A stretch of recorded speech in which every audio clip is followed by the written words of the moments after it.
Dudes, what's up? All right, we have a good amount of work ahead of us. It's 2:30. 2:30, 3:30, 4:30, 5:30, 6:30? Is that when we're going to be done with this one?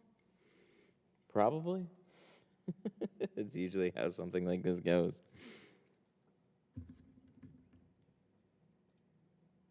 Alrighty. Did I get everything set up? I think so. Should be good. All right. Well, welcome back. We also charged things today too, so we shouldn't have any battery issues. So let me get these fired up, and then we'll go from there.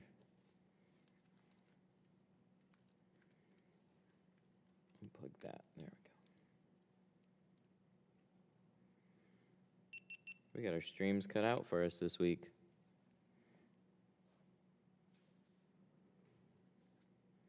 Danny from Romania, what's up? Plug that guy in. Tilt that down. Cam link. Let's wait for this to kick on.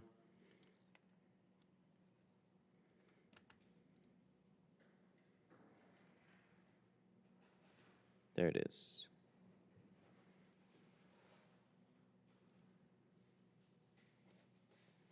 Sleep in today? No, I wish.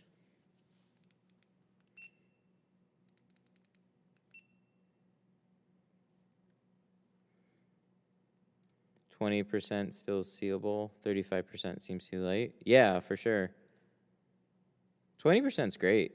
It's my most popular shade. That's why you see the drop always from 35 always down to 20. It's kind of annoying that there's not many 30%.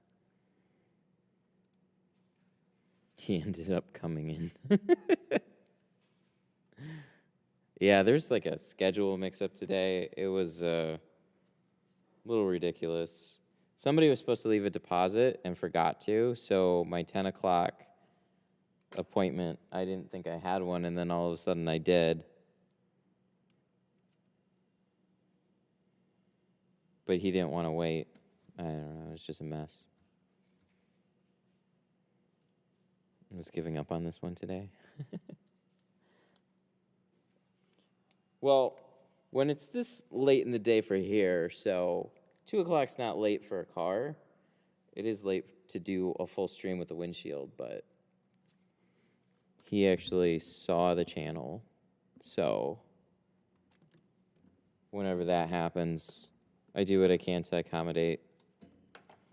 Those front quarters are easy. They're in between. They're not the easiest, but at least last ones that I did, they're okay enough. They're not my favorite. I'll say that. It's kind of like what we dealt with yesterday.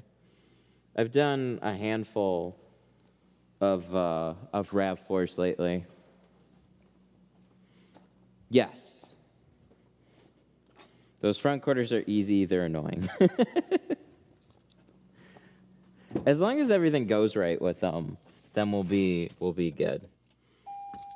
Right.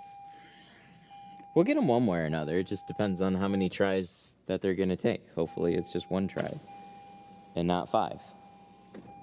So we are going to do off.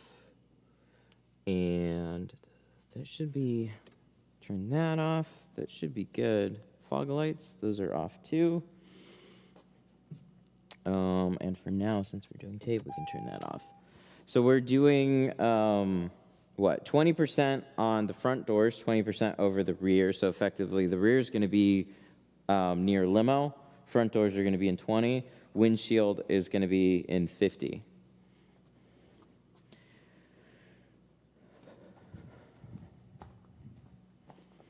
Have you ever outlined the quarter window in liner and Sharpie? It usually comes out super mint.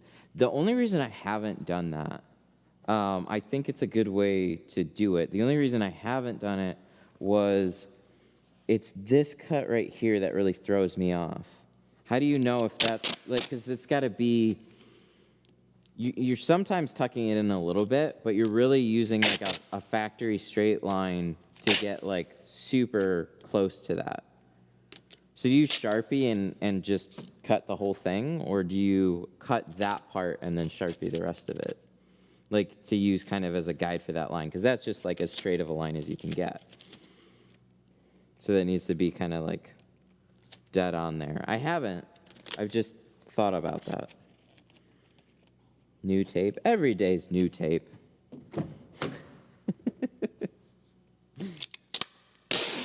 No, this is still sheathing tape. It's just red. It matches.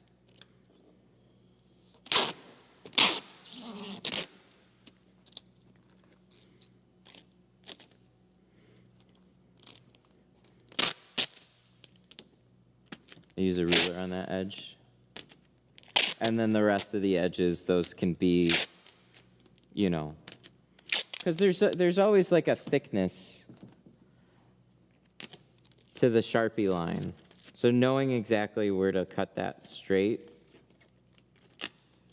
I'm probably overthinking it. I don't use a Sharpie much.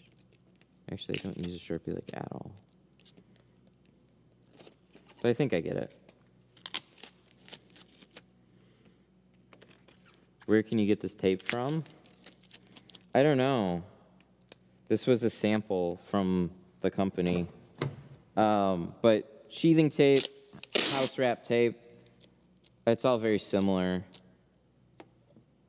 So that's what you're going to want to look for. It works the best. There's more space on these quarter windows than you think. That makes sense. Oh, okay, so they can be a little long. It's really this top area that pushes in a little bit. Should probably put a couple cards in there. Free up a little bit of space.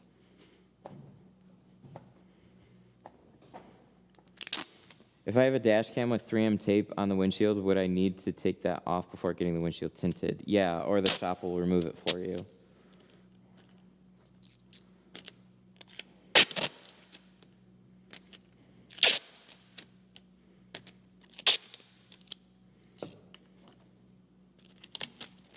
How about that keg scam yesterday? Oh no, I lost my tape. Oh, I lost my tape roll. I betcha it's right in the center. Oh no, it's reachable. Oh, let's get it.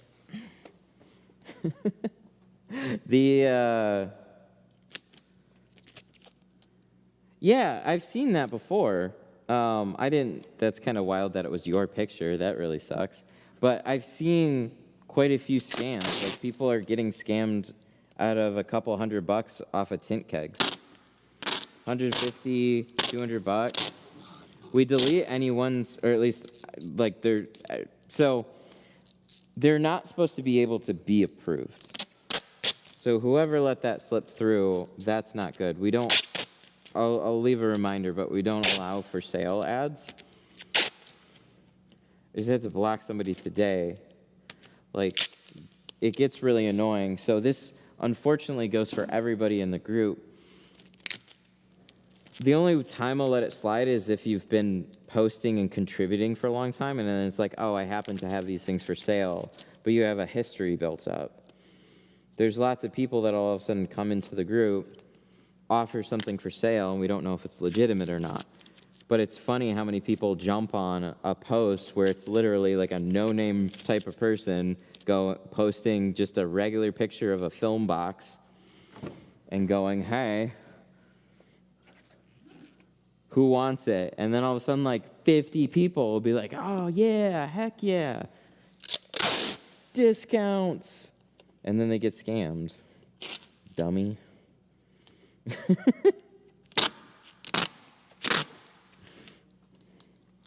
I got 2 brand new tint kegs. Who wants them? $200. Oh yeah, sweet. I do. Ay.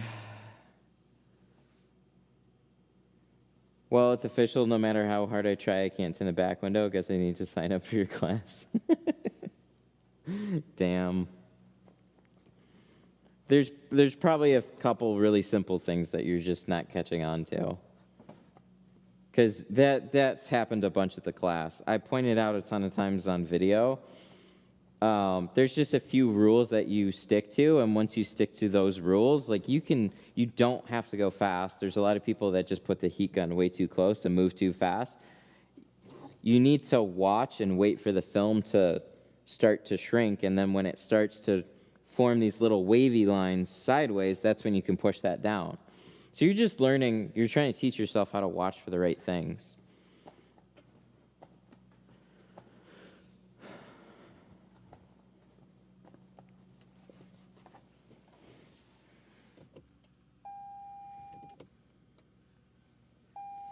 Just closed on my winter side hustle an automatic car wash. Oh, dang. Congrats, man. That's cool.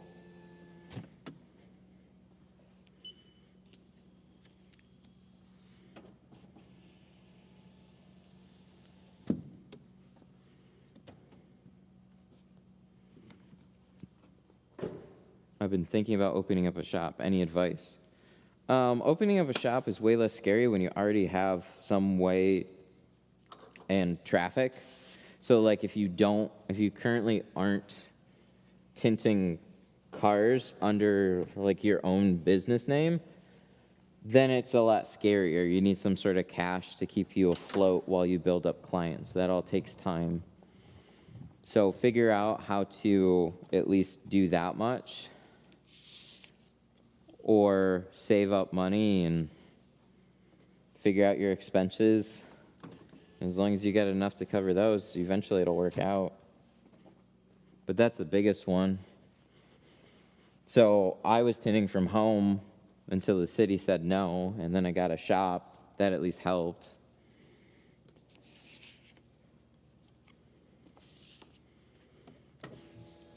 But in order to try and make it more of like a for sure guarantee rather than a I hope this works out, it's like you start a little smaller and you let the demand grow. So any way you can make that happen,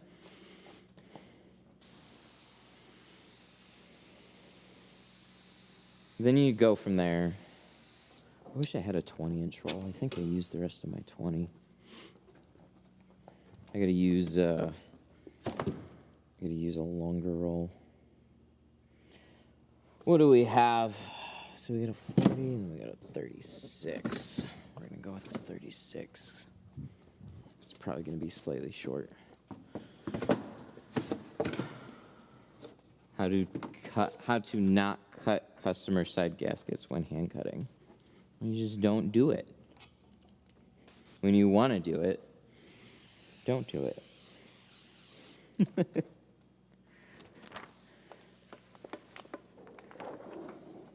How much do you pay for that shop? It went from $2,400 to $3,400.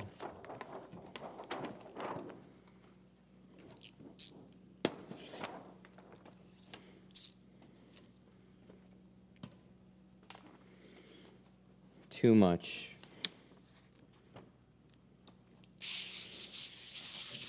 I'm a victim of bad timing. Market went up, and so I signed a lease, 2-year lease, on all the pandemic shutdowns. Because I didn't know, and then 2 years goes by, market's at a high, and it's probably going to fall down, but not soon enough. So, yeah, unfortunately, I had to make a decision. Either I don't and I wait around for another shop, which really isn't a possibility, because putting things on hold is going to cost me much more than $1,000 a month. Find a similar space, which, surprise, surprise, they all basically look the same. Okay, not the same, but like they have similar challenges, except in a new space, and they cost the same. So like most of the spaces, which there aren't a lot to pick from, cost about that much a month if I'm trying to save money. So I'm really not saving any money. Or if I want to find a better space, then I'm paying about $5,000 a month. So there's these really cool units out front. That would have been fun. But unfortunately, you got to finance the build too, which is basically whatever that costs on top of paying probably more a month. Let me get a new blade here. But, okay, so I don't have to pay that a month. I just pay that a month to stay here. If I want to go cheaper, then I go into an area that I don't necessarily want to go to. If I want to go more expensive, which would probably do better for me, then it would cost more a month. But it's also farther away too. So I gotta weigh those pros and cons, and then, you know, hey, I'm here. Happy medium.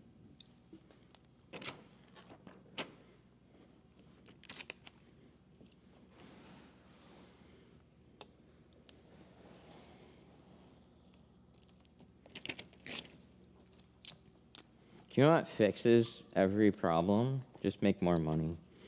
Not every problem, but most problems. That's expensive. Okay, so just make more money, and then it's okay. I know that's kind of like a weird way to say it, but I don't know. I've put a lot of energy into trying to save money, so my goal is, what do I have to do to go in the other direction? And just things will work themselves out.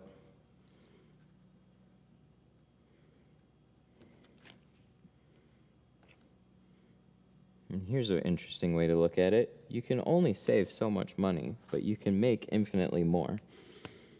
You just got to figure out how to do it.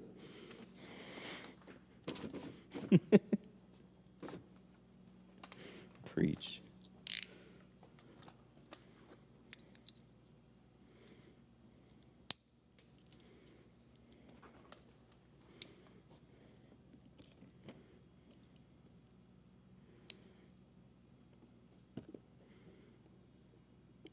It was kind of funny, though, when I talked to the landlord about this space, though. He rolls up in a G-Wagon.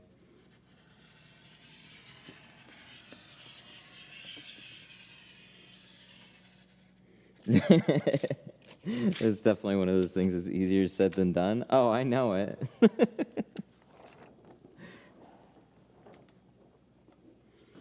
But there's certain things, like, I don't know, you get to the point where, like, everything costs a certain amount of money, and when you start putting your money to work for you more, rather than trying to do everything and save everything that you can, those things start paying for themselves and more, and that's how you really start expanding past yourself.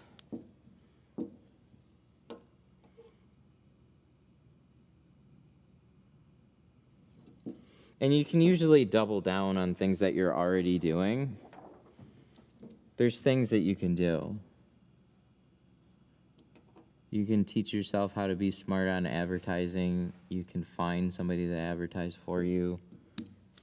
You can take on more work. If you're slow, you go find somebody else that's busy and see what you can work out. Like, there's always opportunities out there. The hardest part, I think, is really just getting going on something, and then once you do, you then refine it and refine it and refine it. Been working out of my home garage for about a year. It's going great. Dang, I'm jealous. That was nice, especially on nice days. There was one morning, it was great. I had some coffee, some banana bread, and the car sitting in my garage. All I had to do was walk out into the garage. It was amazing. I love tinting from home.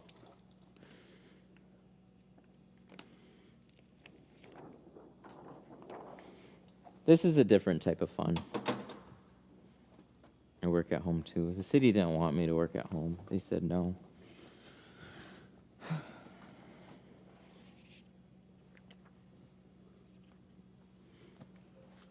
I have an appointment with the dealership tomorrow to discuss two things. They're tinting their showroom windows, and being the shop that tints their customers' vehicles, they want to offer tint packages on their cars. Thoughts? Vehicles would come to me, not going there. Yeah, that's awesome.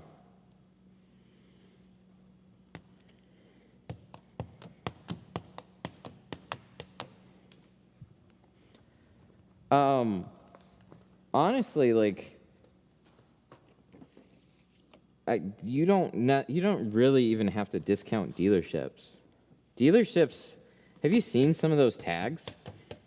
They'll tint the front doors, and they'll charge $1,000 for it. Like, they'll literally tack it on as a $1,000 upcharge. It's been ludicrous lately.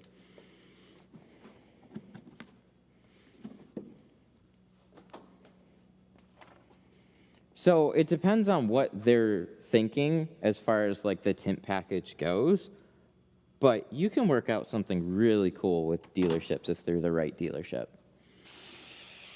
Just don't let them waste your time. Like, so that's awesome that they're coming to you, you're not going to them, because then you don't have to worry about a space. There's a lot of dealerships that aren't worth the time of day, but there's definitely some of them that are. So it's worth giving that opportunity a shot. And if it doesn't work out, it doesn't work out. But offering a tint package is great. See what they're thinking as far as numbers go for a tint package.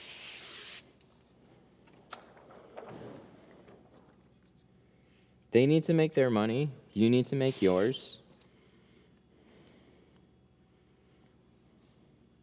And under the right program with the right people, I mean, things can go really well. Where I saw things fall apart for certain dealerships is like you have salespeople that just sell a tint job that don't even know that there's a difference between shades. They're like, oh, I didn't know you could pick shades.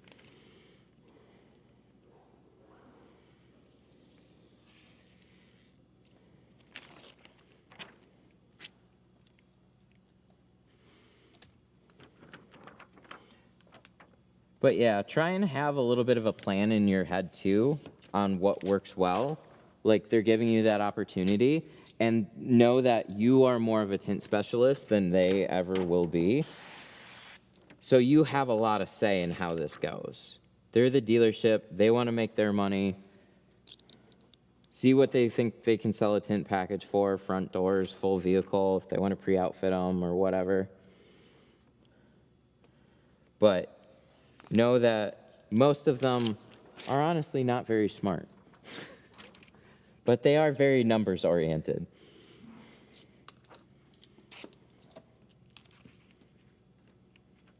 Some might ask for a volume discount, I don't know. But we had ones we would give like our wholesale discounts to, and they just like, I don't even think they knew they were getting a discount. And then when you go to show up to tint the car, you couldn't find the sales guy. And it was just a nightmare, so we canned those dealerships. And then there were some other ones that was like, oh yeah, we have the car already pulled in. This is where it's gonna be tinted. And they already, like, they knew the drill.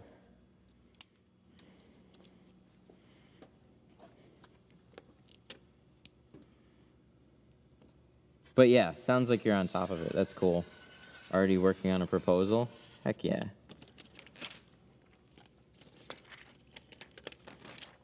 Most dealers are going to at least double whatever you charge on it. Yeah, they're going to make it worth their time. I mean, they're selling like $30, $40, $50, $100,000 vehicles. They don't care about piddly little tint. I mean, they do and they don't. DC Customs and Detailing super chatted $5.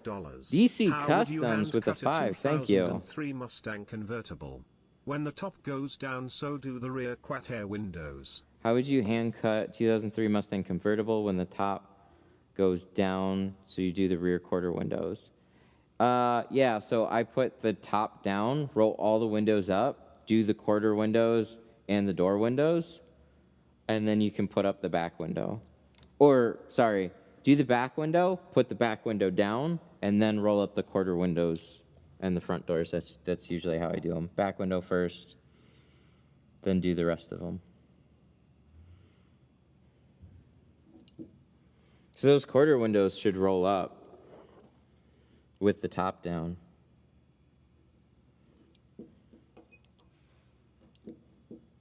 Is that the question? That's what you're asking? Thank you for the 5. Let me know. I called several shops in my area. Best deal I found for ceramic is $280. I don't ever recommend. You're trying to find a deal on a which is considered a high-end product. When you save money on it, you get hazy films. This one is $700, all ceramic.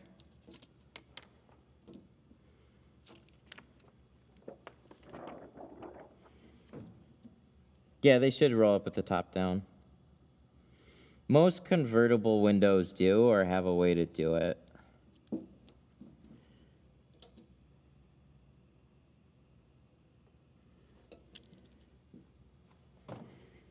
But yeah, when you're shopping around solely on price, you're shopping like the way you buy a phone, right? Like if I'm buying a Samsung phone, then yeah, the cheapest price because it's a physical thing that you buy. They're all going to be the same unless it's a refurb or a different model. When you're buying tint, material is one thing, but workmanship is more important than even the material. Because you can have a good material at a cheap price and have a dog shit install. So you want to make sure that you know or you can recognize the shop that's installing it and that they're actually going to do a good job and not waste your time. I think this is upside down. And backwards.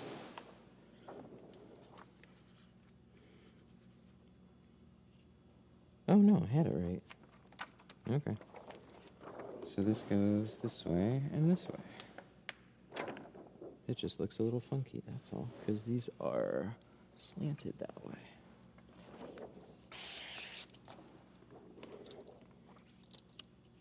That should be rounded a little bit more. Yeah, that should definitely be rounded a little bit more. Could even shorten up that side if I wanted to.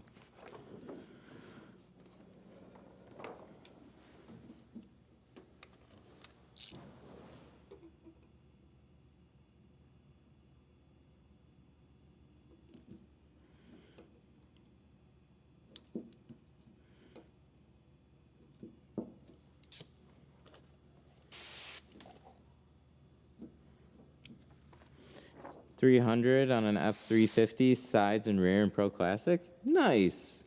Heck yeah. Good job, man. That's awesome. You know what's crazy to me? There's still people in the group that, like, get upset about dyed film. They're, like, only carbon and ceramic. And, like, I get that. But at the same time, Pro Classic is a solid film, man.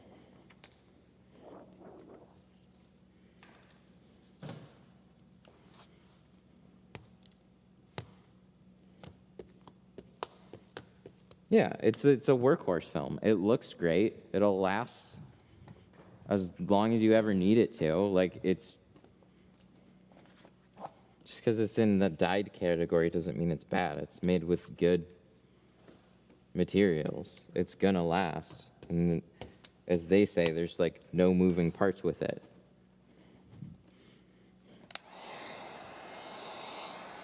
The guy told me it looked better than his work truck. Nice. Do you think you'll ever go to the Tint events? Man. I would like to. It's going to be a little while, though, I think. So we would have gone to the Tinter battles, but, dude, why'd they pick dates so early in the year? They picked in January. And we're going to, like, we come back from a vacation, like, early January. So it's just, like, we just missed it. Like, And the one that just happened in Texas, it's like, with the stuff going on here and trying to travel with an almost 2-year-old, it's too much. He needs like constant entertainment and needs, and it's like anytime we want to do anything, it's a little stressful lately.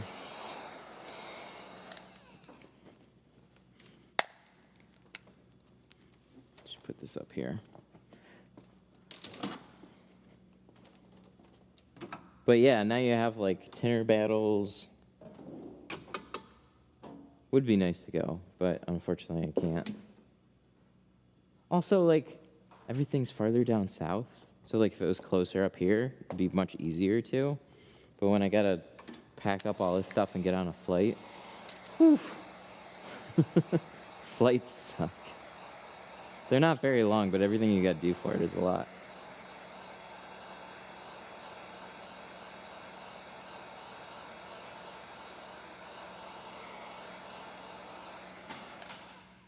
Volume's got to be off right now. Yeah, volume should be good. No, yeah, it's up there. Should be good.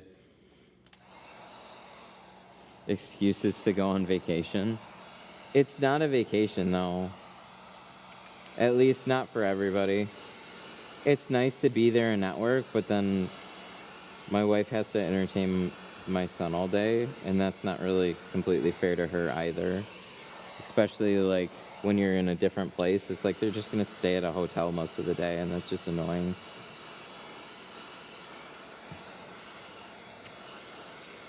He whines about a lot of things, so it's like, and then he needs like a milk bottle ASAP. So how do you keep milk warm for a long time?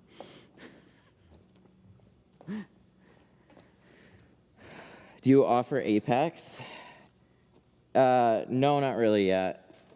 I'm just waiting for it to be more proven. I just want the windshield issue to be fixed, so that's all.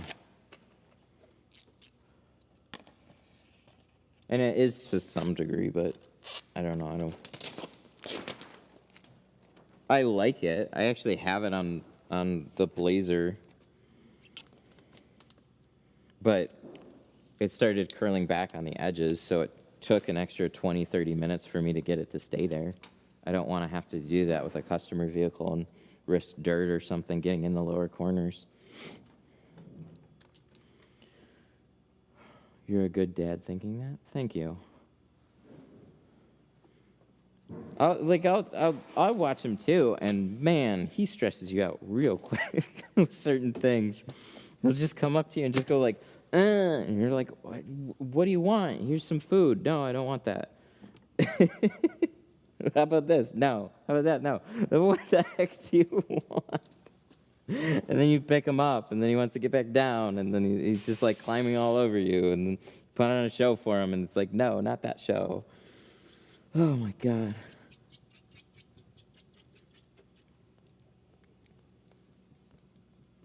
What do you mean by that with the windshield? I've talked about it a bunch.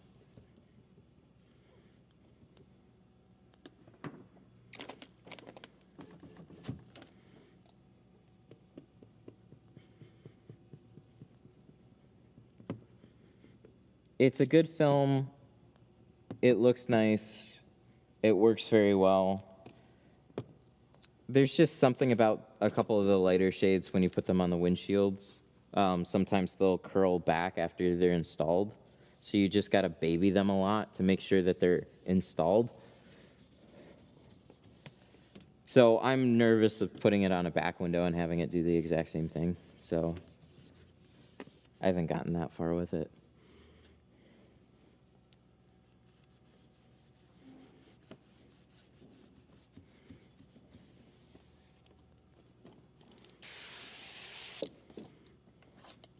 But an Apex job would also be, like, this is why I want it to be so good. Apex job, like, this is 7. An Apex job with a windshield is probably going to be, I don't know, 1,000?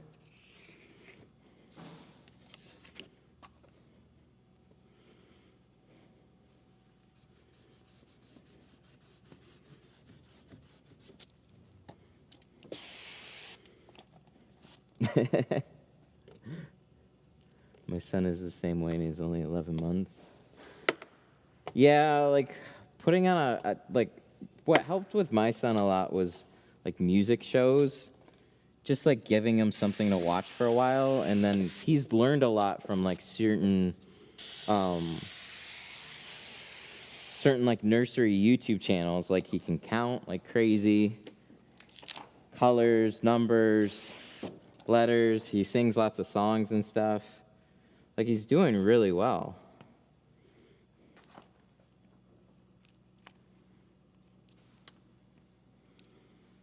But then there's just like, yeah, it was Cocoa Melon for a little bit. He's grown out of that now, though. It's funny with how many parents said they thought it was bad for their kid. Like, there's lots of bright colors, big faces and stuff. But, like, he actually got tired of it. He was just like, okay, can you put something else on now? But you need that peace. You need to just, like, you play with them for a long time. You need to be able to put something on and just, like, okay, just need to relax for a little bit.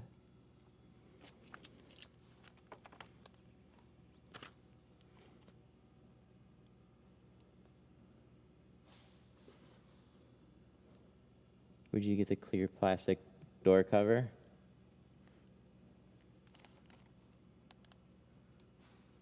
So this I got from Home Depot.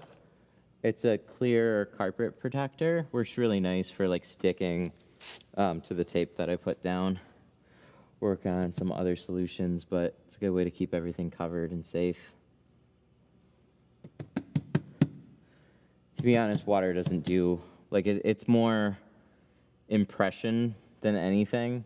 So like, I like keeping water off the door panels, but usually what I would do at a lot of other shops is put a rag over the switches because there wasn't much that sticks to the door panel anyways. So if you just keep things wiped off, everything will be okay. There isn't much that can happen.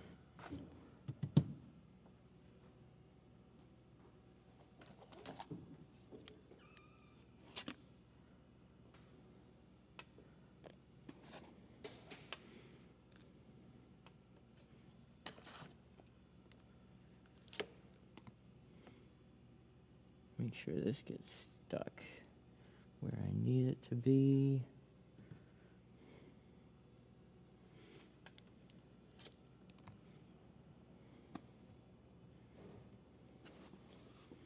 Good amount of slide today. It's good. Let that sit there, make sure all my edges are covered. Good.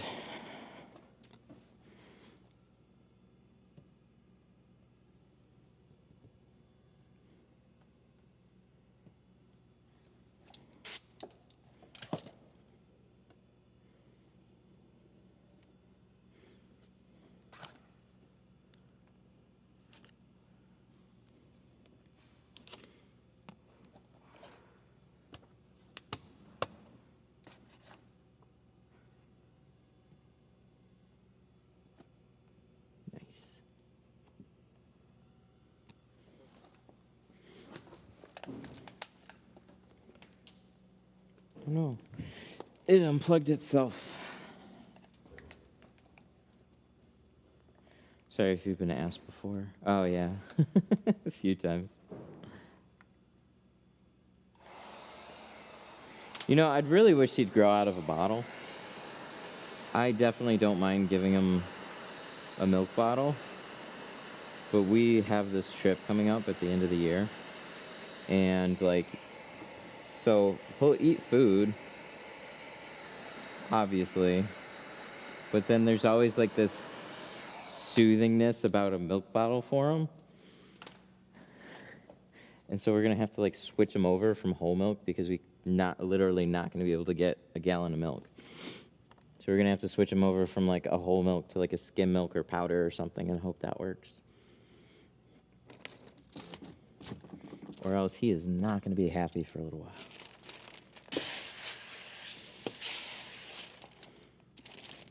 But yeah, if he's being overly fussy, usually it's you give him a bottle of milk and he'll settle down, or put on a show for him and he'll settle down a little bit. There's other things that you can do to entertain them, but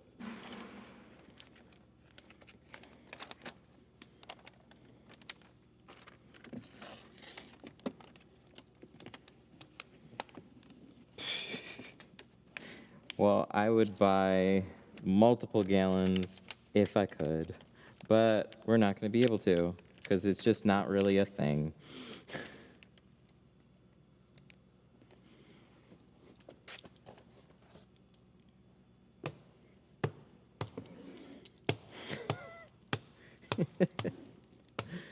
Guys aren't making me feel good about this.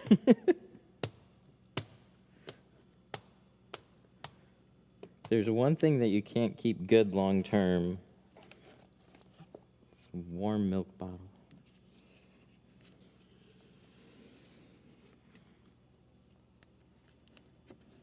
And when you can't find cold milk at a store, yikes. Gotta improvise. Whew. I'd say this looks pretty damn good. Oh, we gotta do these quarters too. Probably gonna put them on the plotter.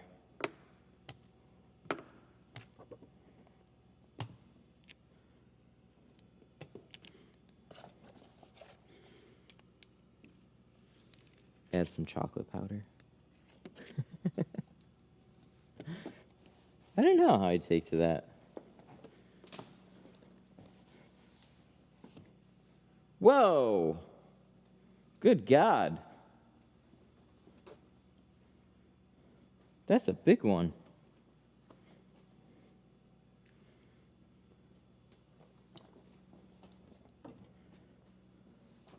Did it post? Not sure. $50. Oh my God, thank you. That's a big one. There it is.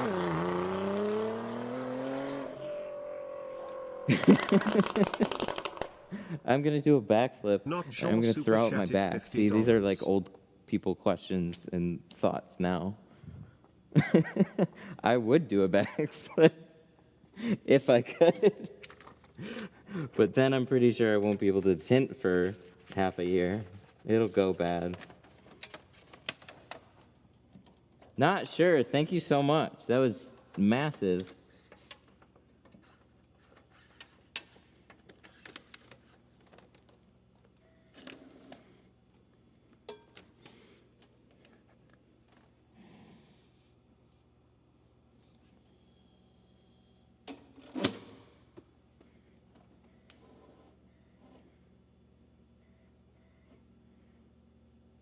Enter. We're at 50. Probably need to be at 72. I think that should work. Hand cut 1/4, plot the other. We're going to Old Dependable here.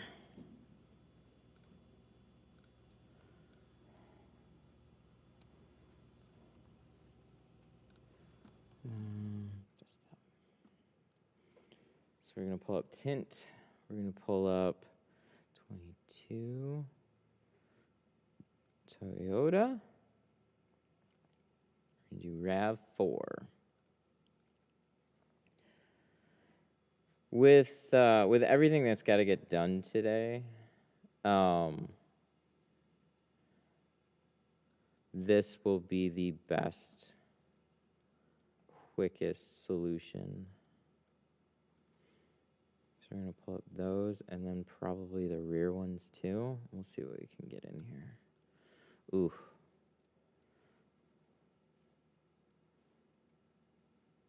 I think so we're doing that. We can do another set. I can turn them and stuff too. Might as well try this. See how this goes. Because we're going to be doing 20 on all the sides and the rear. So we can just put them here. Let's see how that works.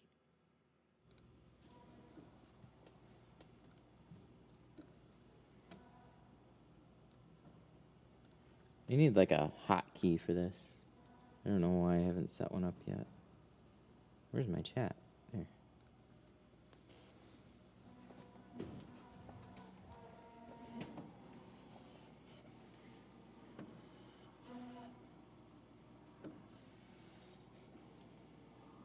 So we'll cut out a few sets for the front, and we'll cut out the 2 we need for the rear.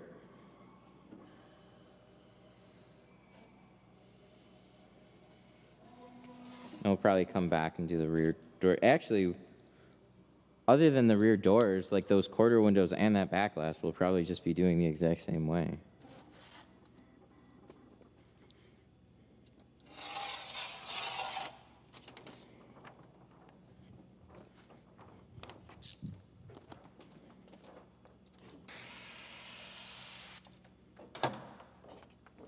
So, cross our fingers.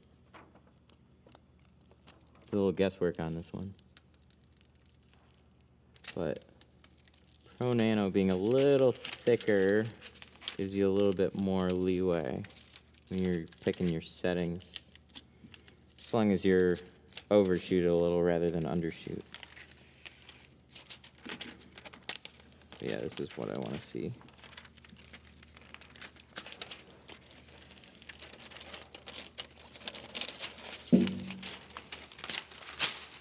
Sweet. There you go.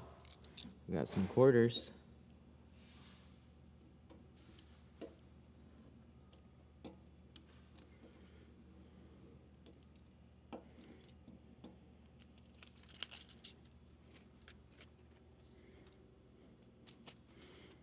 Is it getting a full windshield? Yeah, we're doing 50 on the windshield as well.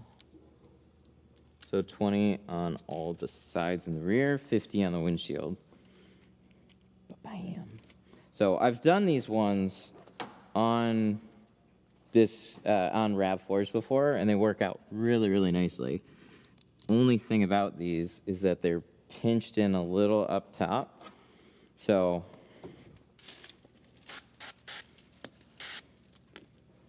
it's just working with that, really.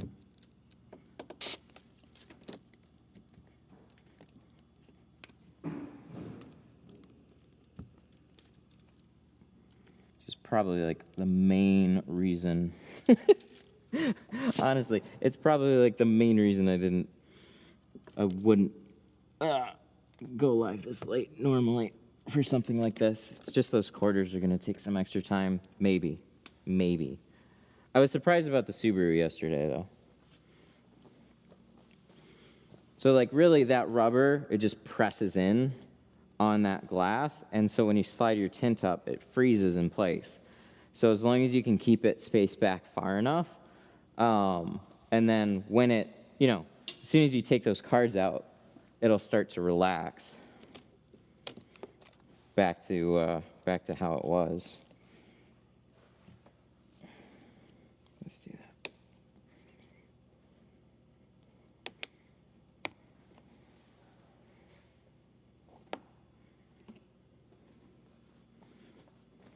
Yeah, we'll just leave that there for a second. Wonder if we should, oh, do we have any on the, no, we don't. Let's put some plastic on the rear. We can tint the rear. Come back, do the quarter.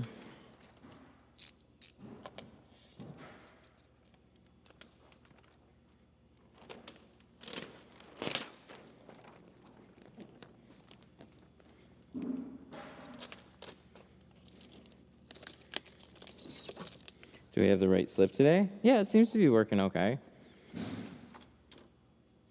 Kind of just depends on the day and the vehicle, though. It's such a hard thing to nail down. Like, it seems to be working well enough. I mean, if anything, it was sliding around quite a bit, which helps more than it hurts. So, yeah, it should be less scary for those quarter windows. That's the main thing. You just don't want it to freeze.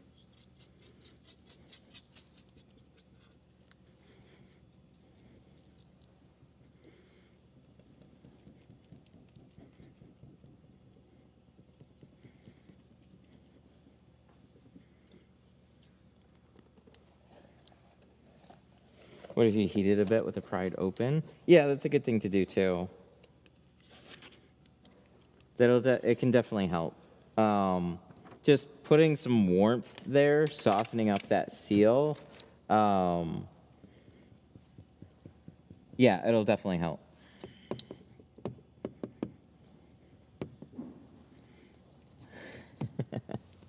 What vehicles, if any of you said never again? A boat.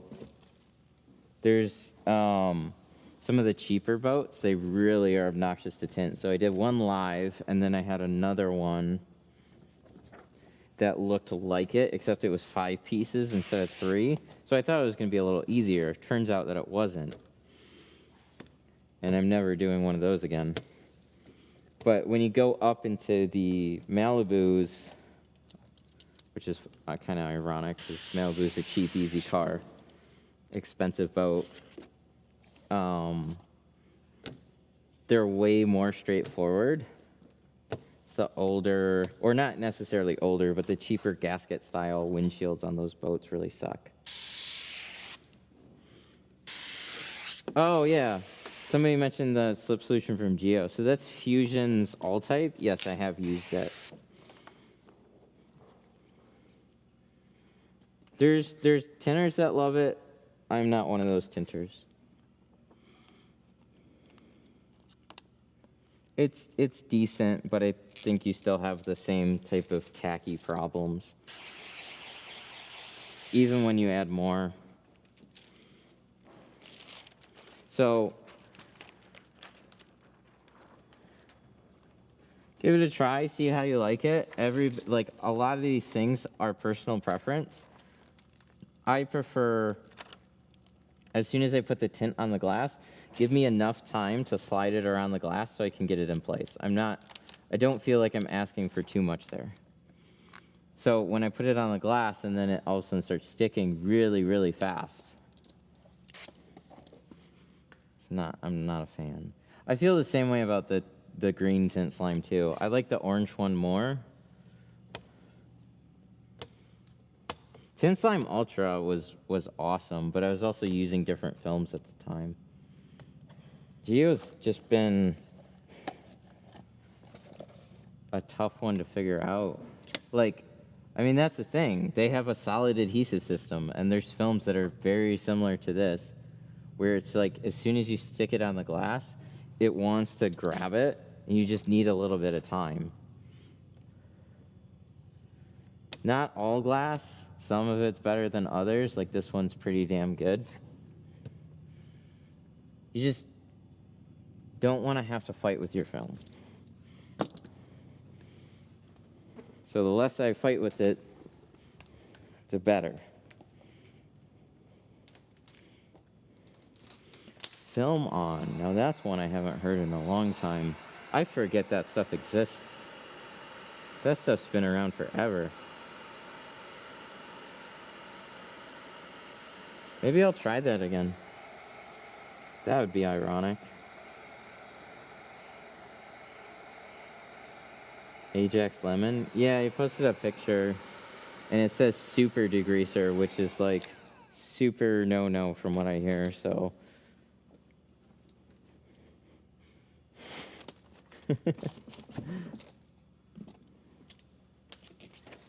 Tint in the garage with cold weather.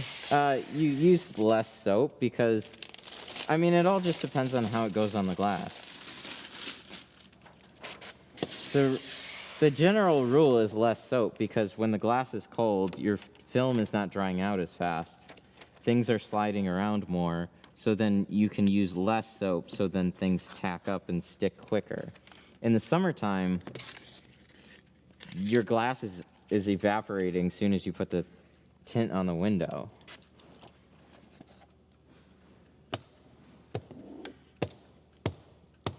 So you just want to work with that as much as you can. So that's where those general rules come from. You know, just like, oh, it's hot outside. I'll take a cooler shower. It's all about that balance.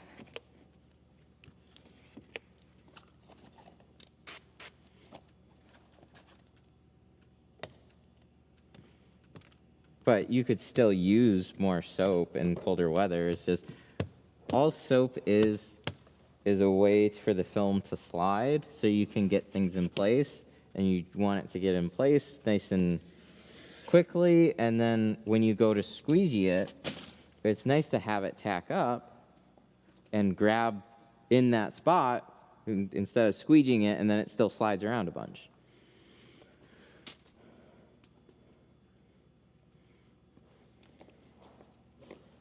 Okay, so we got those out. We have an easy reach in case.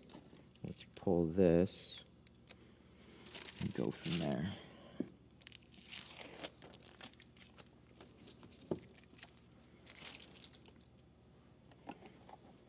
Here's my quarter. So that's actually kind of not something I generally do very often because I forget, but you can do multiple doors at the same time.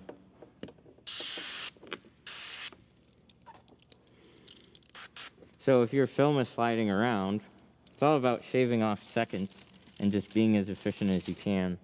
So when the film is sliding around and it's just a little too slippery, right? Rather than sit there with a heat gun and tack it down, you could jump to the back door, start installing that. By the time you're halfway done installing that back door, the front door might be tacked up enough to where you can then squeegee, roll the window up and tint the rest of it. Always figuring out ways that you can save time. It's going to be your biggest asset.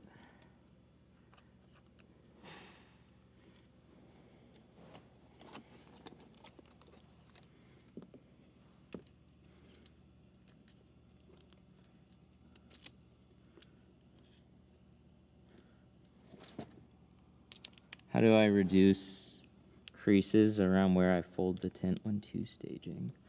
I mean, it just kind of comes with the territory a little bit. The less tight the seal is, the more forgiving that's going to be, which is nice. Yeah, this back edge, man. All right, let's see where we're at.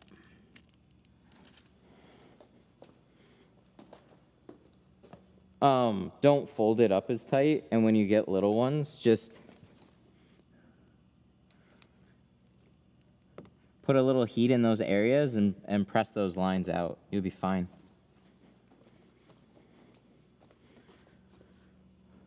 Is baby shampoo the old school way of tinting? Maybe.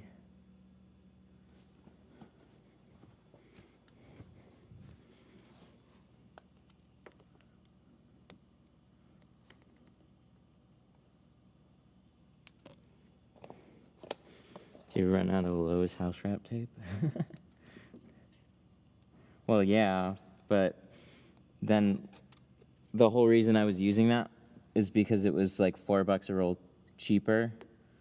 I don't need anything crazy to tape the seals. I just need something that works. And then all of a sudden they raised it to the same price as everybody else's, and it's like, oh, shit. That inflation.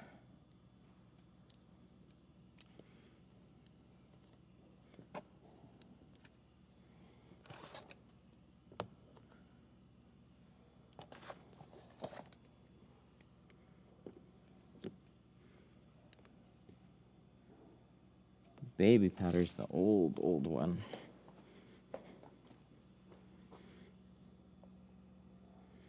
What's the cheapest roll of tape that you found similar to that Lowe's tape? Lowe's tape? You see the problem?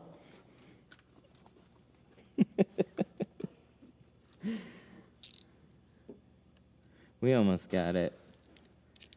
It's not quite there. That's a problem, man. What's the cheapest solution besides the cheapest solution that you found? That? Is the red tape just as expensive? Yes, the red tape is tuck tape.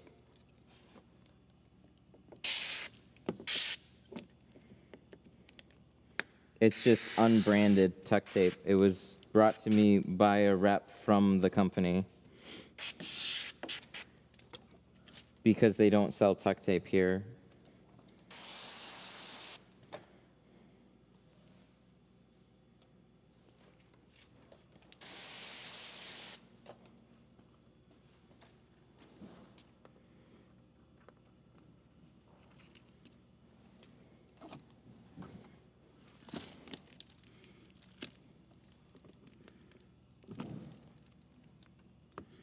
Yeah, it's just, you know, I'm looking. It's worth looking into any of those tapes, packing tape, like, packing tape usually doesn't have as good of a hold. But just trying to find something that, that works well enough so when I spray the windows, it doesn't just seep in and start falling off, and then it just covers. Like, we don't need a house wrap tape, but house wrap tape has a really strong adhesive, and after talking to this rep, he's just kind of like, yeah, I mean, it works really well because of what they do to the paneling. Micro plastic textures so things don't stick to them. So an acrylic adhesive is going to be your best bet in the things that currently exist. So it's just, there's not, you know, and that's just a more expensive solution, but it's like one of the only ones that really work.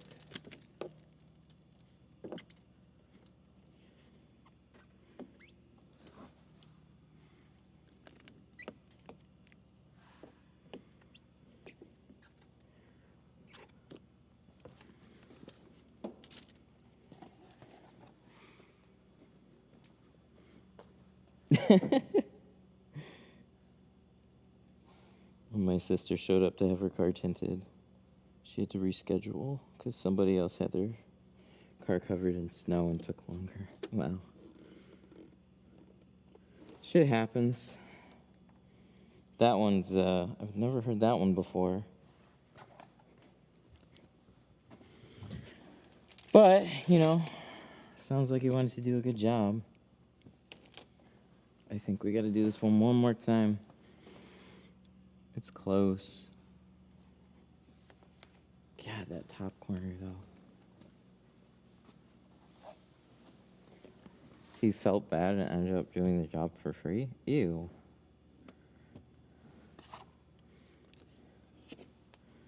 Yeah, nice dude.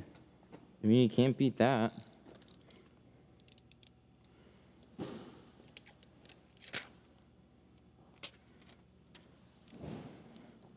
That's how I felt. That's how I felt with Sun Distributing, or who is it? Tint Squad's giveaways.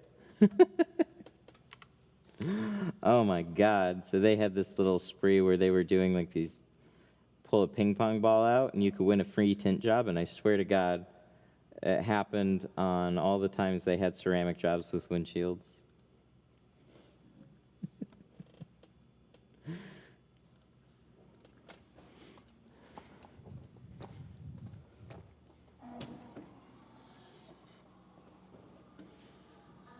Is it getting dirt on the film? No. Well, the first one there was one. There was one like medium-sized thing from here, from when the corner flipped up, but that corner doesn't really just slide up in this area here. It hits a little bit of rubber and pulls back. So I'm trying to get an easy reach up there to swipe everything out, but the top corners are the worst because they're hard to get to, and you got to do them exactly right the first time. So like I got it up there, but the first one had a little speck. Second time, got a little mushed.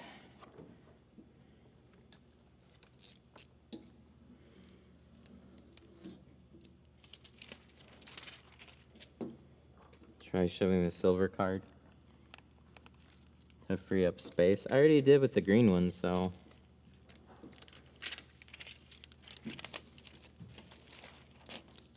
I should probably do something in the meantime, though. But yeah, see, this is where having a plotter makes things way less stressful. I mean, it's just a numbers game. We'll get it eventually. We were really close. It'll happen. It's just trying to make sure.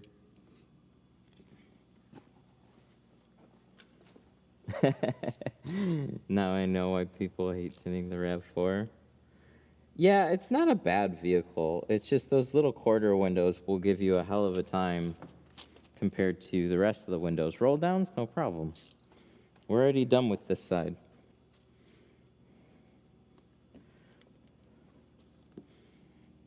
silver card is thinner.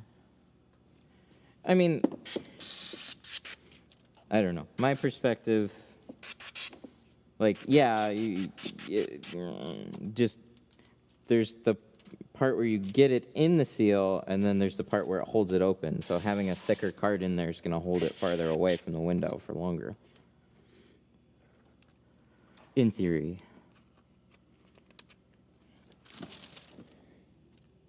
I think both of them will reach the same distance, though.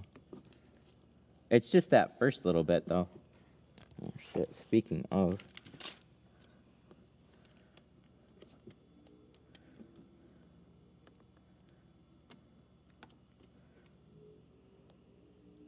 So I think the best way to do this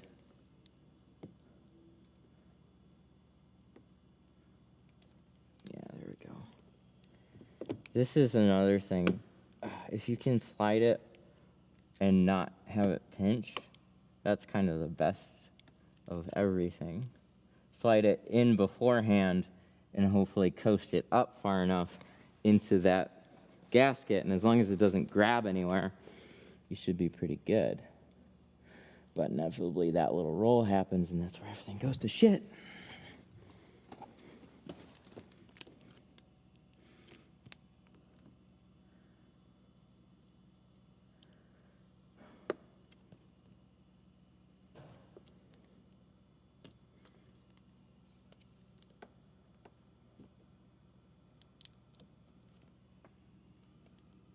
No. See, I'll show you up close. It was less on the other one. See this right here? It got crunched just a teeny tiny bit, so there's a little fold up there. That's never gonna settle now. I can try and swipe it out. It's just, then you have the bend in the card. It wants to pull the film back down. It's just a crapshoot. It'll get done. It's just gonna take a couple of times.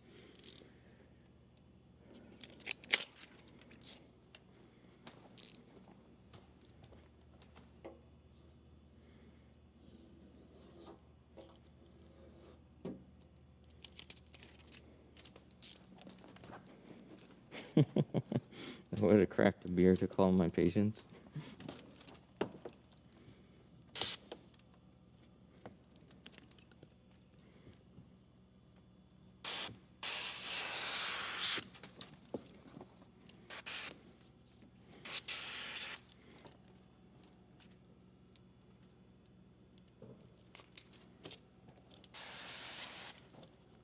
I don't think tinting drunk would help.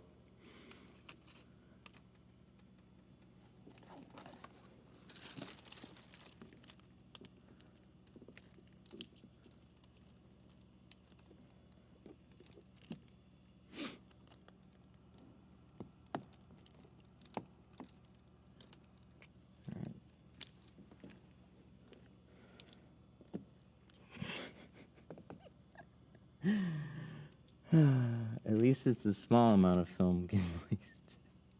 That's the half glass full right there. It's the time.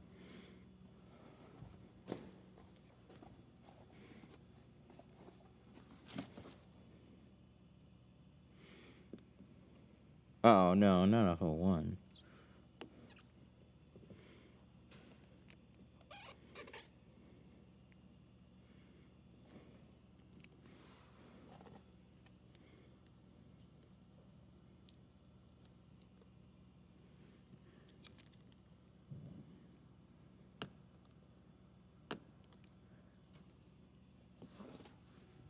I feel like we didn't do it. Oh, yeah. Yeah, we didn't. If I had to guess, we're going to have to put it just a little round.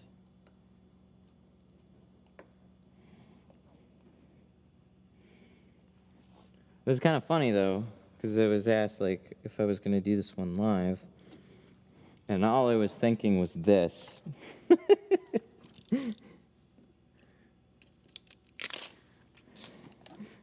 The rest of it, yeah, it's whatever. It'll go by okay. But this one, that little window, and I got two of them.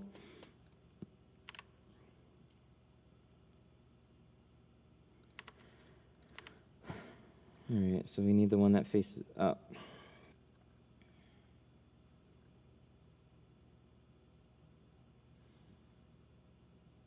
Where are they? The individual ones. Oh, that's this one. There.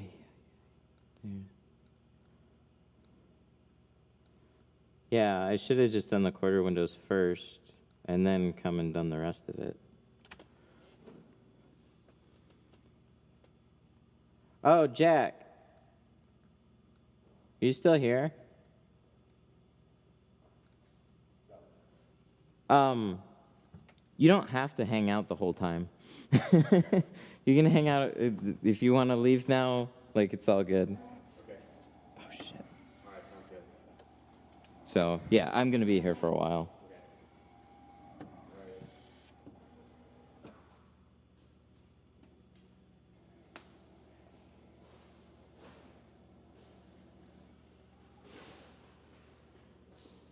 And then I forgot to push the right button.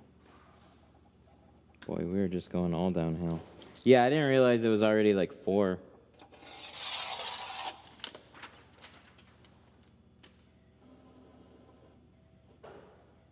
Today's, what's today, Thursday? Okay, alrighty. Well, I'll see you tomorrow. Alrighty, man.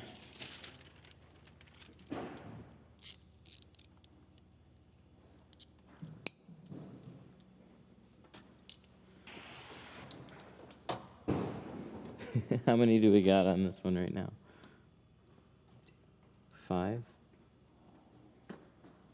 Yeah, I'm too meticulous for my own good sometimes.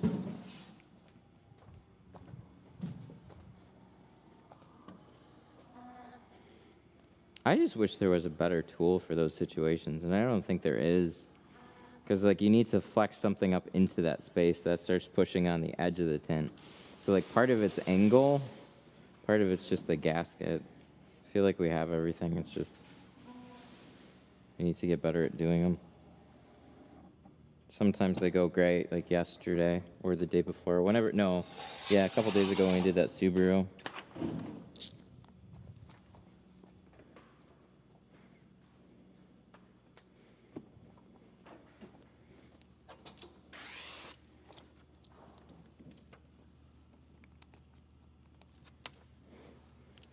Do people put tint on the outside of those quarters? No, I don't. I can't imagine they do it on those. Because, I mean, they're still very tintable.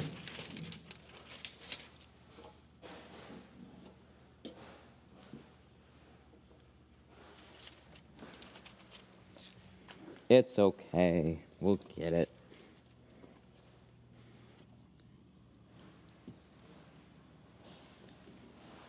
Yeah.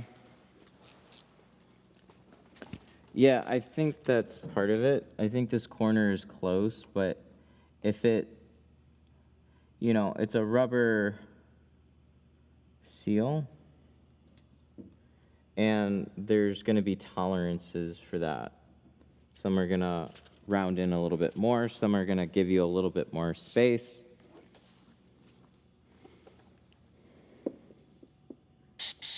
So really what was happening is that very corner is just like riding up. So it's telling me there's too much tint getting pushed too far up. We just need it to be exact.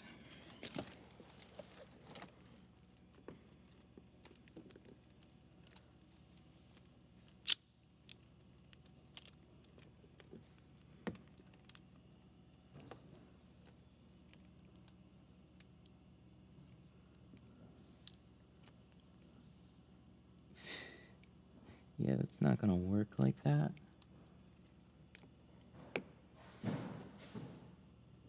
I hate those.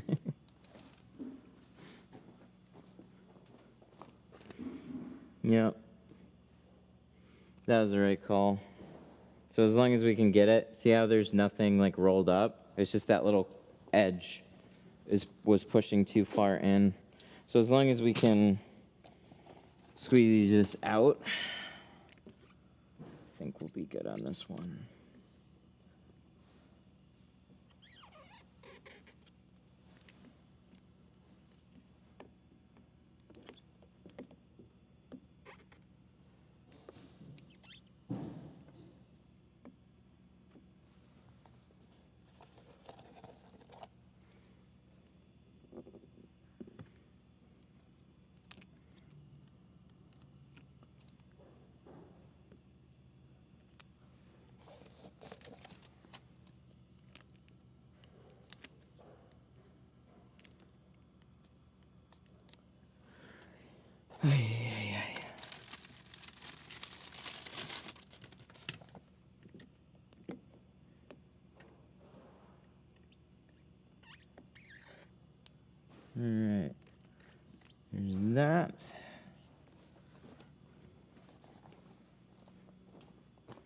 Yeah.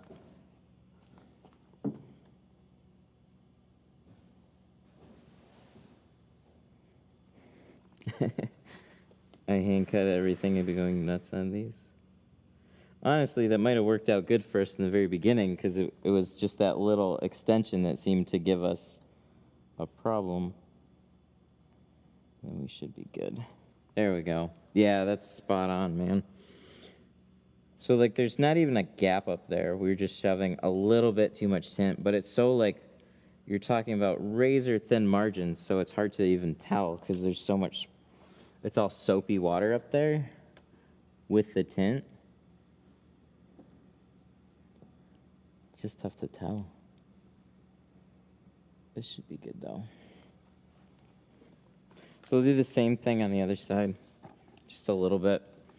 That's honestly the biggest thing that'll hang you up is usually the top corners of any window like this. They're just, you know, it's easiest to trap a bunch of dirt up there. You get that cut slightly wrong. It's either going to show a gap or you're not going to be able to get it laid down. But yeah, that's good.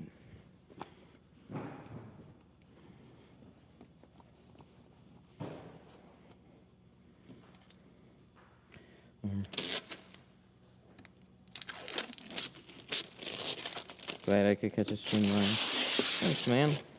Don't worry, this is a 24-hour one. We're going to spend all night on this. Oops.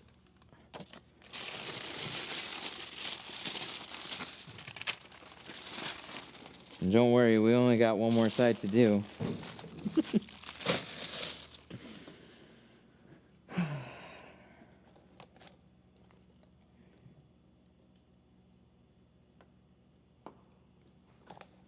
Two smallest turn out to be the most annoying. Yep. Would you believe it's the exact same for like a glass company too?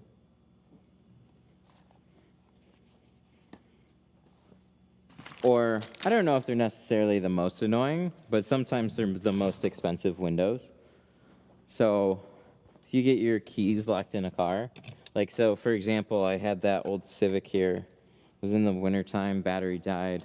I had both key rings, or both keys on the same ring. Started the car,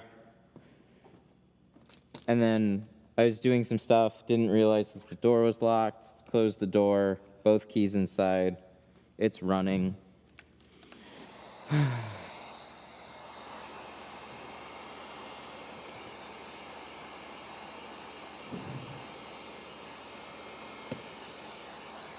Ended up popping the back quarter window out of frustration. I didn't mean to, but it was just one of those days. And then turns out that is the least available window and the most expensive. He's like, you should have just broke the roll down. It would have been easier and cheaper.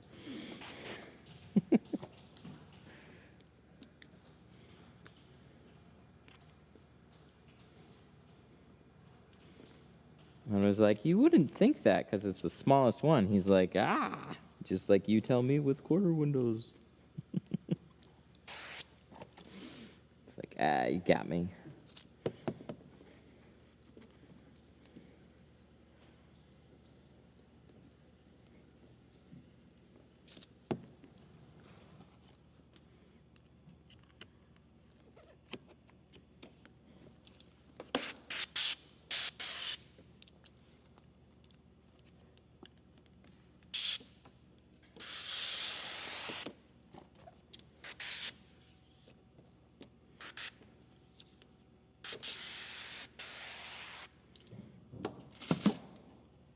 Let me grab the next one.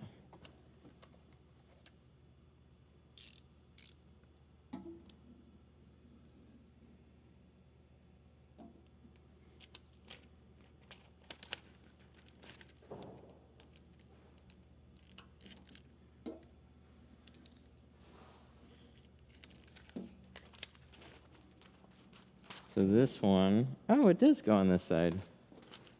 It's rounded up there.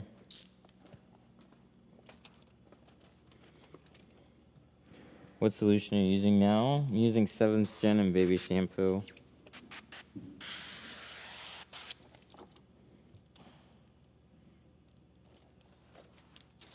Seems to be working pretty damn well.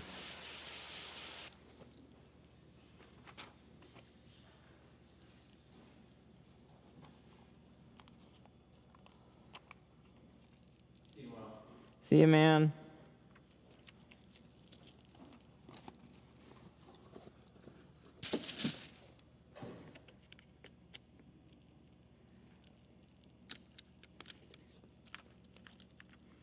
What percentage? 20.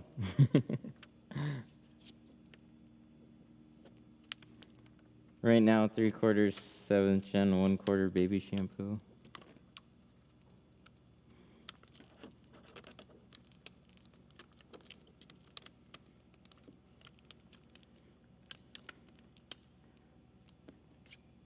Whew.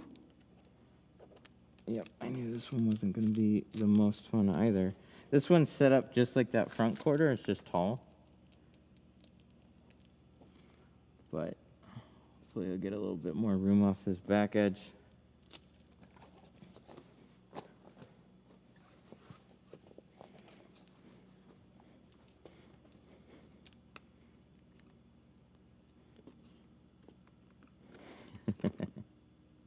Yeah, right? Nice, that should be going good. No gaps.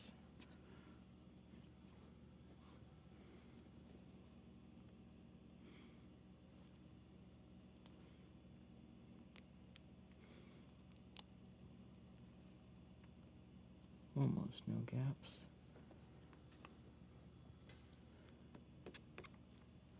Pulls back easy enough. It's a little different. It's still similar level of difficult, but there we go. Nice.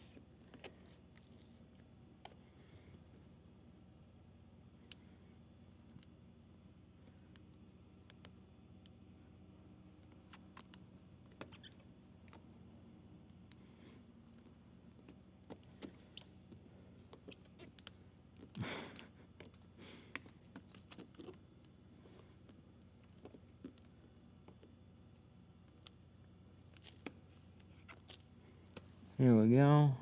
Let's see.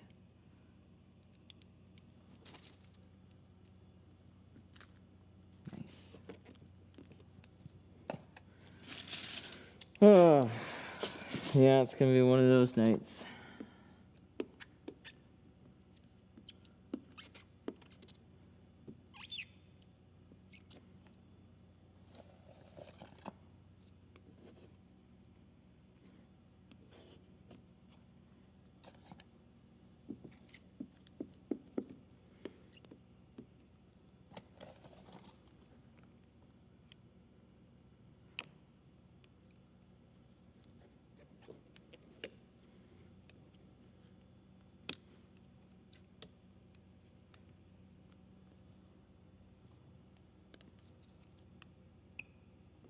Yeah, the whole thing. Whole thing needs to be tucked in. So you're taking like a slightly larger piece than the seal, and you're just trying to slide the whole thing in. It's tough.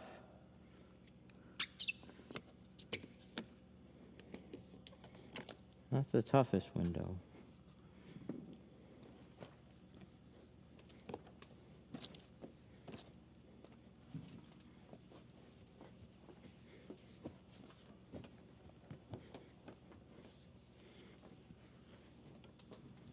Whew. Not fun. It's always hard to hit those quarter windows. Or the corners. Yeah, especially the corners. That's where the worst can happen. The film can bind up on itself. Pinch in.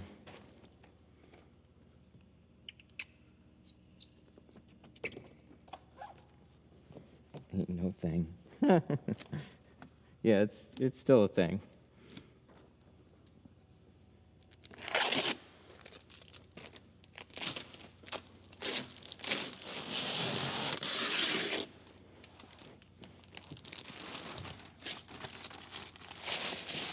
All right.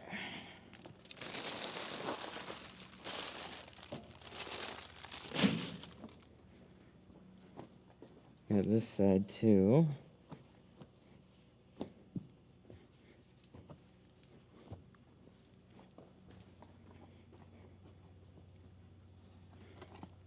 I want to see you do the new pilot.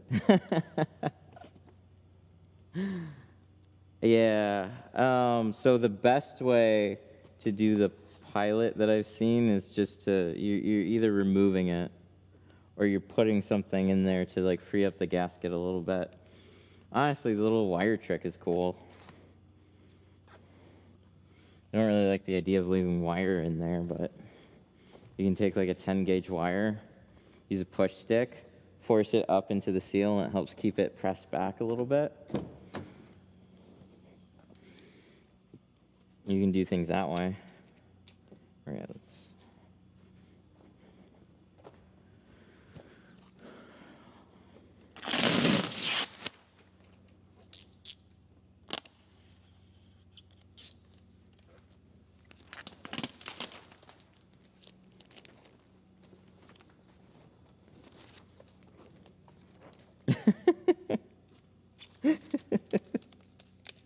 What side windows don't need shrinking if you, what was that? How did you say it? What side windows do you believe wouldn't need shrinking if you absolutely had no way? If I had no way to shrink it, I probably would go fix that first before I brought it in to tint it. The alternative is potentially wasting your time. What, so I have a full toolbox, I just don't have a heat gun in my shop? So there's quite a few doors. I don't have a good list for you because I don't do that.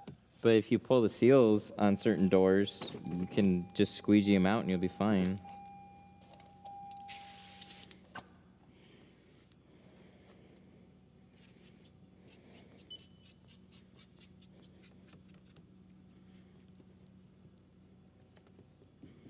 I think you can pretty much get away with an F-150s, okay?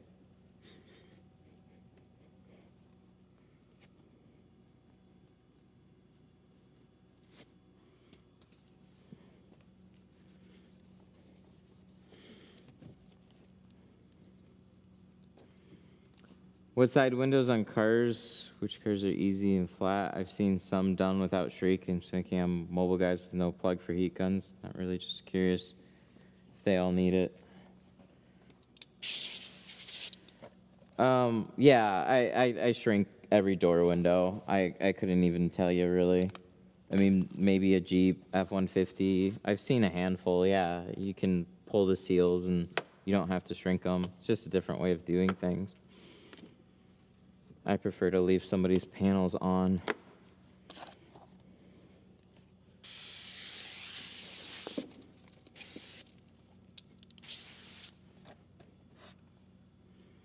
But yeah, even if I was mobile, I would have a way to do it, or I would carry around a, like there's no excuse nowadays.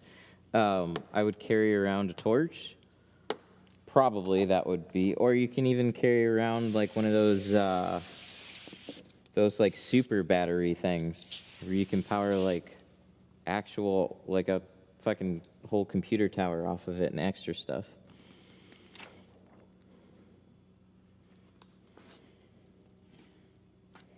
There's ways. There's things that you can do.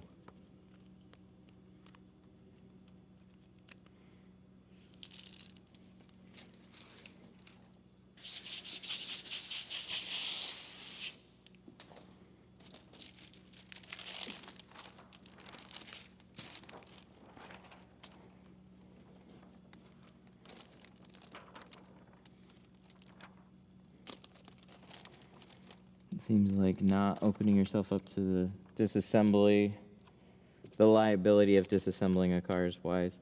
I think so. I mean, when you can get the same thing done and minimize your risk, I call that a win. But on the other hand, like, just weigh the options for your own business and make that decision. If you want to make the tinting portion easier, you disassemble the car. If you want to make the disassembly easier, you tint it with everything there. So the more familiar that you get with disassembling, like the less risk it is. But you're always playing around with new fire. New car comes out. Oh, I didn't realize this was here or whatever. But again, it's a cost of doing business. Like, if you break something, you fix it and you move on. We're talking about, for the most part, like not huge margins there. Like when you're disassembling stuff, like if you break every car that you touch, like you're out of business. It's probably just gonna happen here and there, and then when you post in the group, everybody's gonna go, "That's why I don't take apart panels."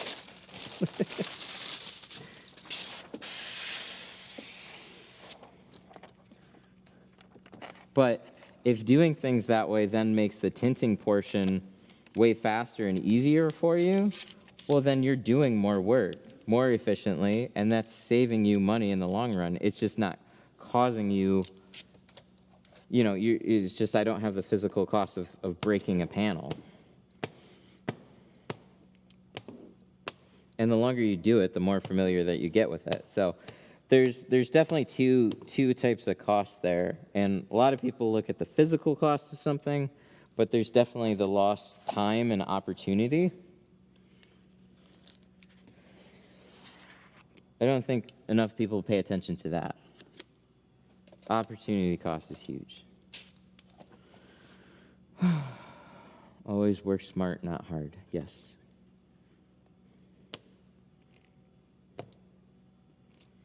Yep. Small generator. The jackery thing or whatever, like Anchor's got one. Those beefy battery things, like that'd be awesome. It's also word of mouth cost too. Mm-hmm.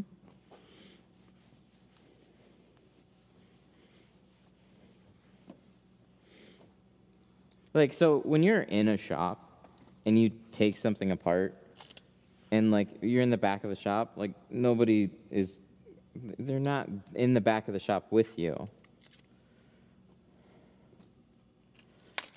Right? So like, sometimes there's an annoying thing that comes along with being overly transparent about everything. So like when a client brings their car to have a mechanic fix it, right? Well, in the back, they might be pounding on that thing all day and freak the client out, but then that's just what needed to be done to get the job done. It's when it goes in the back of the shop, the garage closes, and then your car comes out all magically fixed and looks great and cool, thanks. Sometimes it's nice to have that. Then remove as many door panels as you want. Nobody's going to care because nobody's going to know.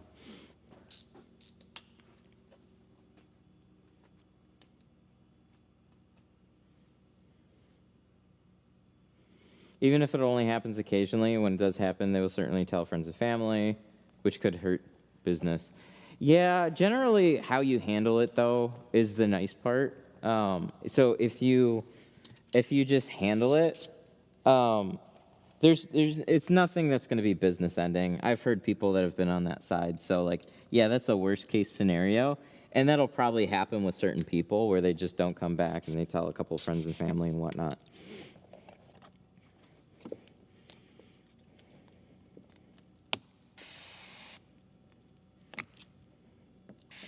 Why do you charge so much? Because you cover everything that'll go wrong?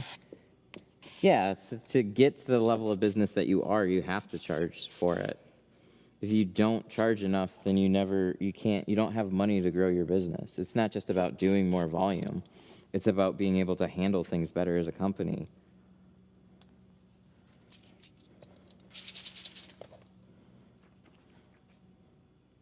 LKB? What's up, man? Oh.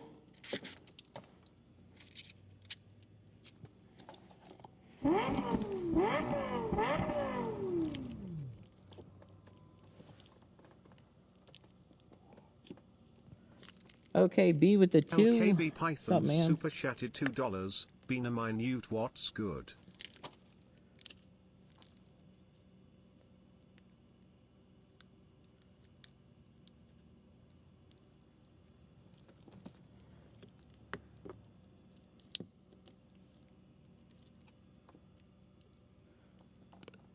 I don't know if I quite got that right.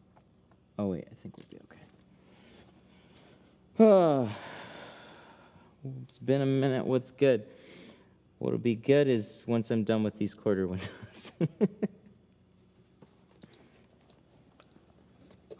Thank you for the 2.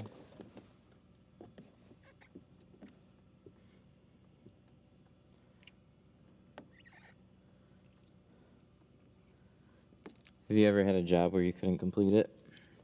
Yeah, the boat. That wasn't fun. Spent like half a day trying to do it, and it just wasn't happening. So I just told him, like, man, I'm sorry. Definitely not going to charge you anything for all the attempts or whatnot. Like, it didn't get done. And he was just like, oh, well, thanks, man. I'll come get it.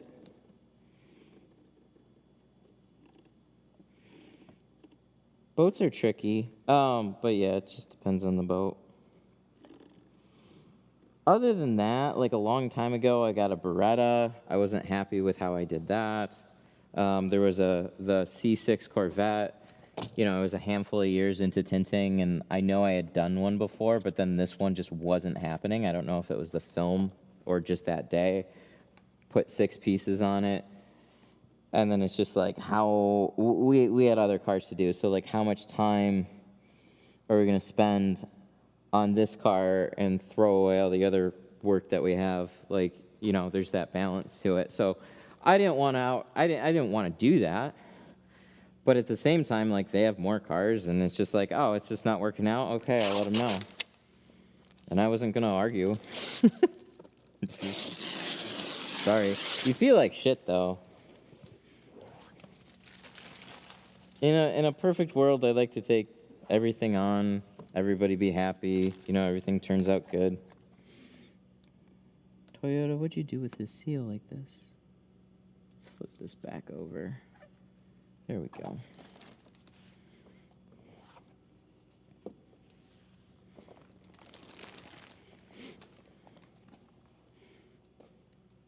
Hey, that one went good.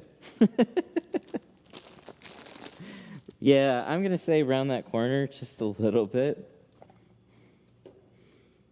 That's really all I needed to do. That went better. It still was a little... When your hands are wet and you're trying to, like, maneuver things and it's sticking and sliding and sticking and sliding, it's... You cross your fingers. I need my front door peephole tinted.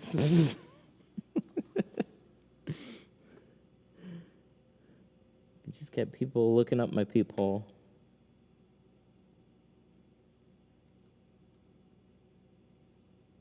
I can't get this in there. But you have dreams tinting? No, not really. I mean, there's been times, sure, I've had a dream about working, and then you wake up and you feel tired because it's like, oh, shit. There we go. That's better.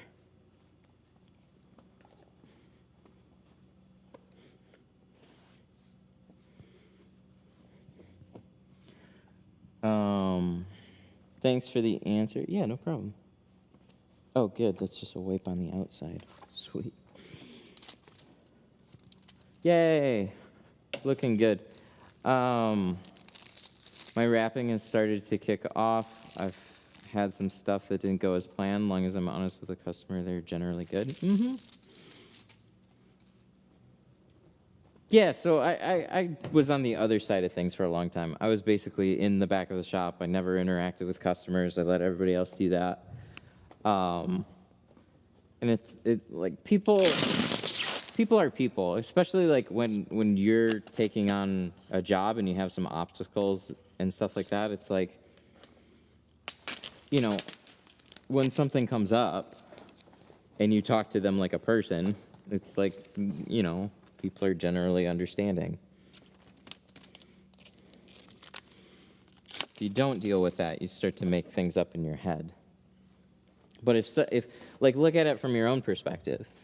If a shop was to, like, you bring in a shop to get a thing done, they tell you, look, we're trying our best here, but unfortunately, like, this happened. We're really sorry, we're going to take care of it, or, you know, we'd love to be able to tint this. It's like, oh, well, they told me they can't, but they'd like to, and they seem like good people, so.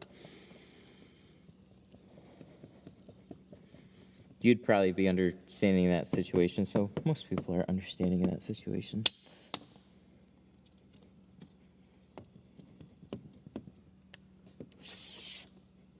Right? Right. Good.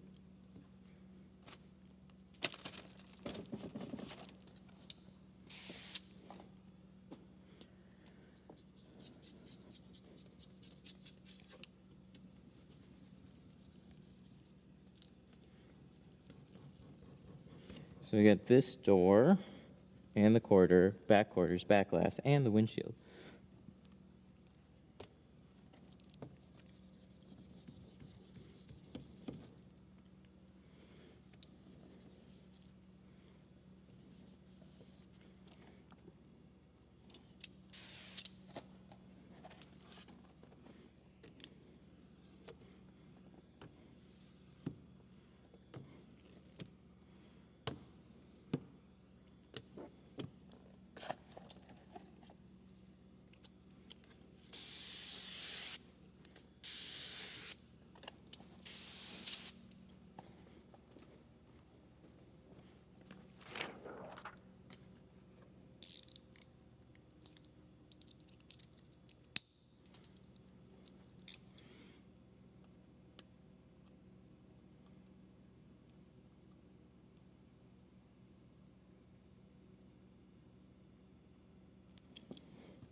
There we go.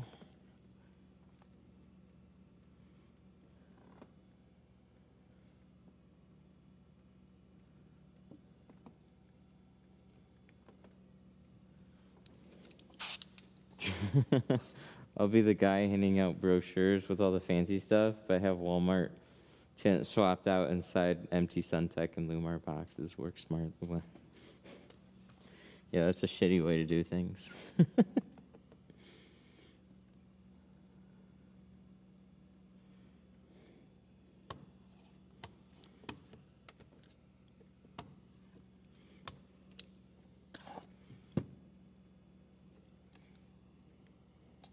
There's an ethical side of doing things too, you know.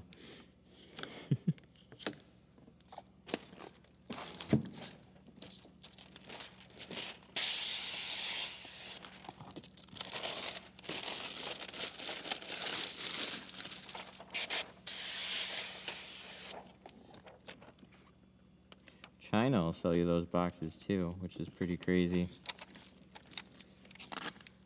Counterfeiting decent film.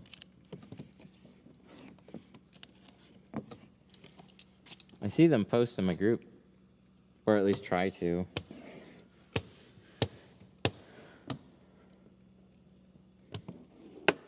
They'll say they have like Lumar, Suntech, Expel. They just print boxes and throw junk in it.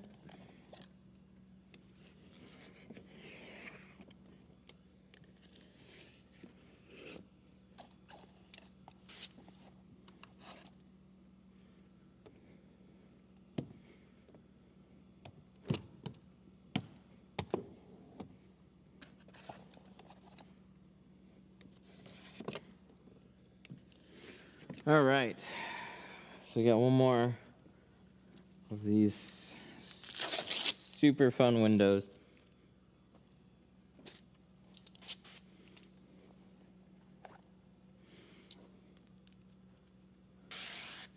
Yeah, they'll do the whole thing. Yeah. Like, I mean, they'll obviously throw film in there too. It's not the same. But yeah, they'll do the whole 9. They'll copy sales brochures and everything. I saw a post, like this is a few years back now, but I saw a post, Solar FX. So there was like Solar FX. I don't know what country it was. But likely, I think it was out of China. It was at a convention. They literally had like a whole Solar FX booth.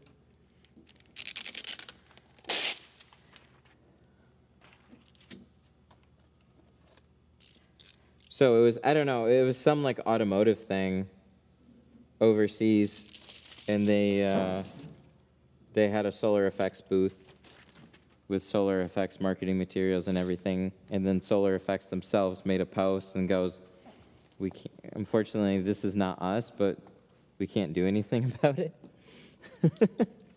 But it's very weird to see your own company represented in a country when it's not you. Like, yeah, I mean, as far as the film goes, like, they're not going to sell boxes. Like, the marketing is the easy, or the film is the easy part. The marketing is the hard part, right? So they'll just copy somebody else's marketing and then fill the box with something. And somebody that's buying that way likely has never bought the actual product themselves. You see it all the time on eBay. eBay is like notorious for it, and you see that bleed over into other sites and stuff. But like, you know, if a general consumer goes, "I bought 3M on eBay," it's like, did you? They don't sell that way. They sell to private dealers only. So unless a private dealer is selling it to you, and they're like, "I don't know." Who knows, man?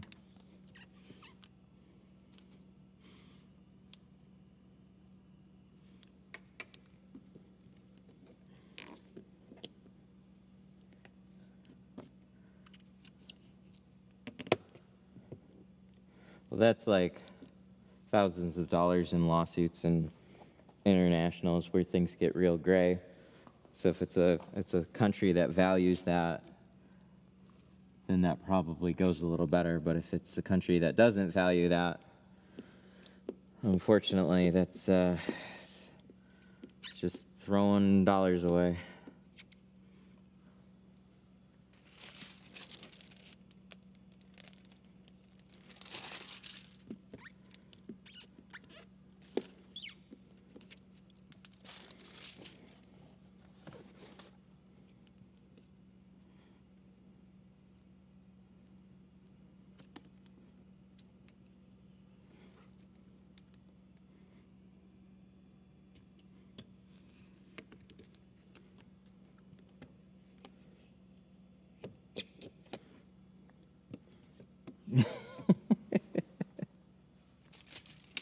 They probably have fake little chiseler too.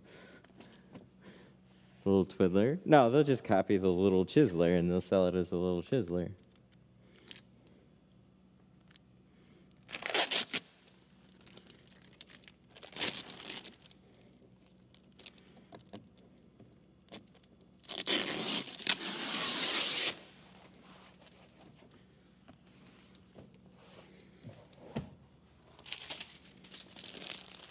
Do you ever use rewind to raw on a quarter glass? No.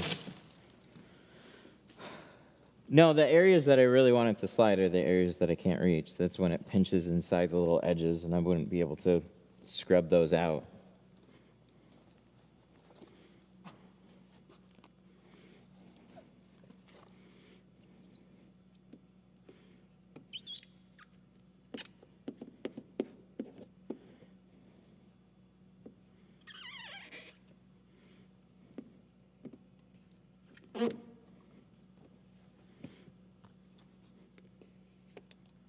Oh yeah, they for sure. They copy a lot of tinting tools. You can find them on Amazon. Pretty much like any real manufacturer's tools on Amazon are copies. Like they're usually pretty blatant about the copy too. They'll call it something else. Because when you're doing that in the US, the company can get it taken off of the platform. So they'll walk that gray area where they'll call it a couple other things or whatnot. But yeah, you 100% can source it for sure.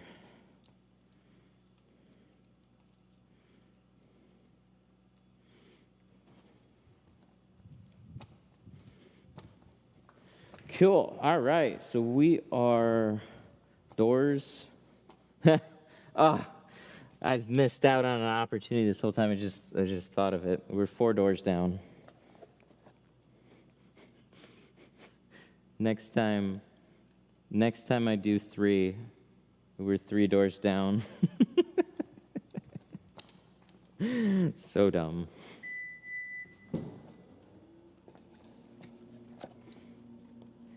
All right, so we got back glass and rear quarters, which these ones are much easier. So we're gonna do those ones. So we'll cut those out. Same thing for this back window. It's just a lot simpler to do. These ones are the gaskets. The other ones are the ones that I like. Way more straightforward, and then we get the windshield at the end. How much are you charging? This whole job is $7.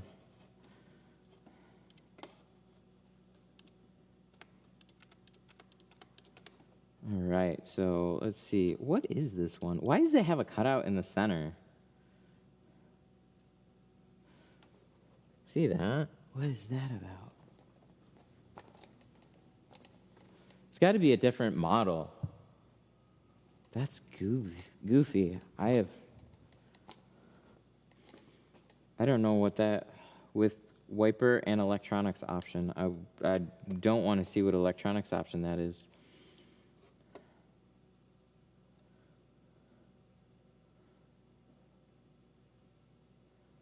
All right, where's my quarters?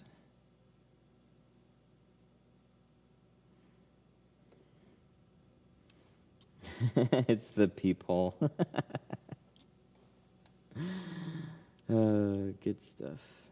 All right, so we'll do a couple of these. Dash cam? No. No, that would be funny though.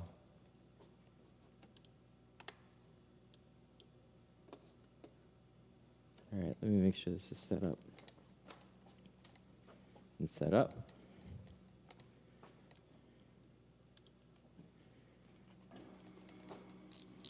They would do it on all of them for a dash cam. Plus, like, dash cam's gonna be custom. Rain sensor or wiper sensor? I don't know. It says with electronics option, so I'd be curious to see what Toyota actually does on a particular RAV4. I have no idea, though. I haven't seen it yet.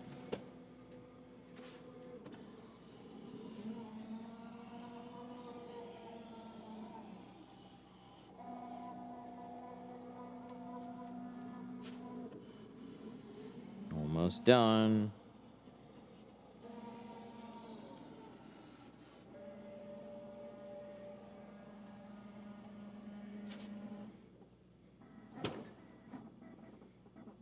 All right, so we'll leave that there. Let's cut off the quarters first.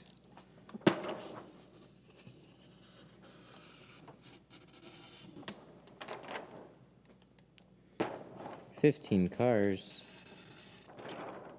Yikes. That sounds like a lot of work to me.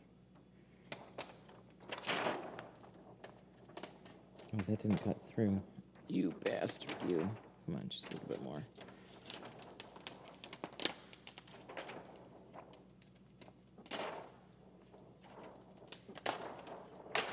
Here we go.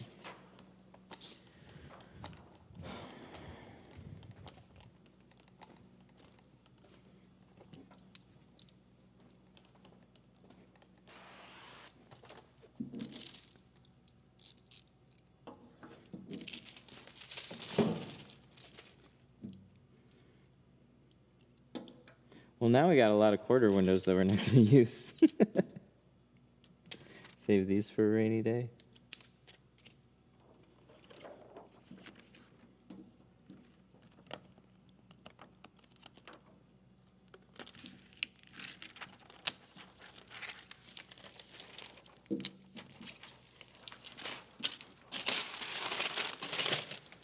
All right, now which one's which? I feel like this is the passenger side, but it could be wrong.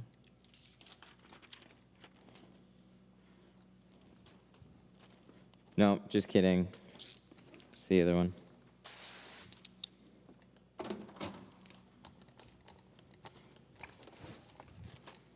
Just kidding.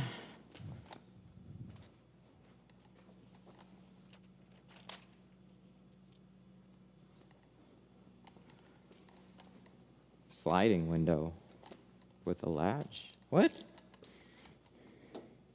On a Rav4?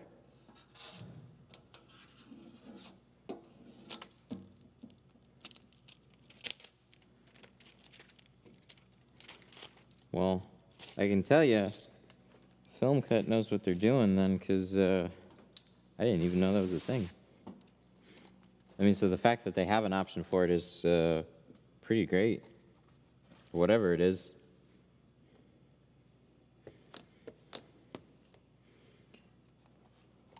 Damn. I had no idea. That's why it's their full-time job, not mine.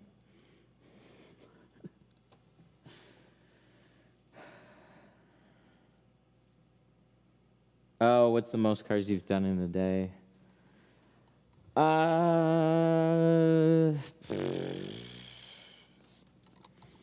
100. No, I have no idea. I'm trying to remember. I've had very, very busy days. Where you stay later. They just booked way too much. I mean, we're probably talking like 6 full cars on my own. Believe me, it hasn't been anything that's been too ridiculous where it's like 15 cars and like also anybody that says a really high number and then some of them are just front doors only. Like a car to me is like all the side windows and the back glass. Front doors by themselves is a different category. That doesn't count as a car. So we'd probably do like, I don't know. I'll just say 6, maybe 7 if I feel like trying to brag. I don't know.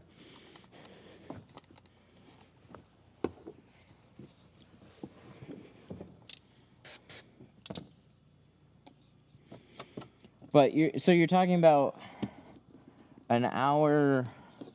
Usually factored like 2 hours for a car, but would get them down if I really needed to rush in about an hour.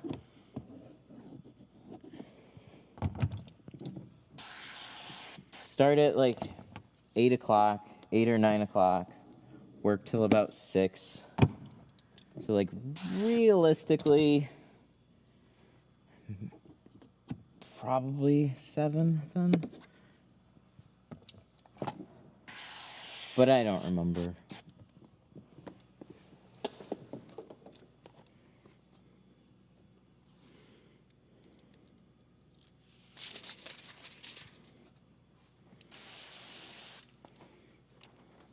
There's definitely people that tint way plenty faster.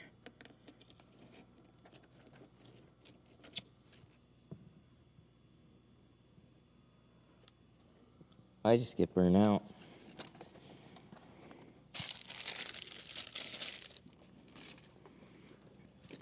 Oh my God. There we go. Get back in here.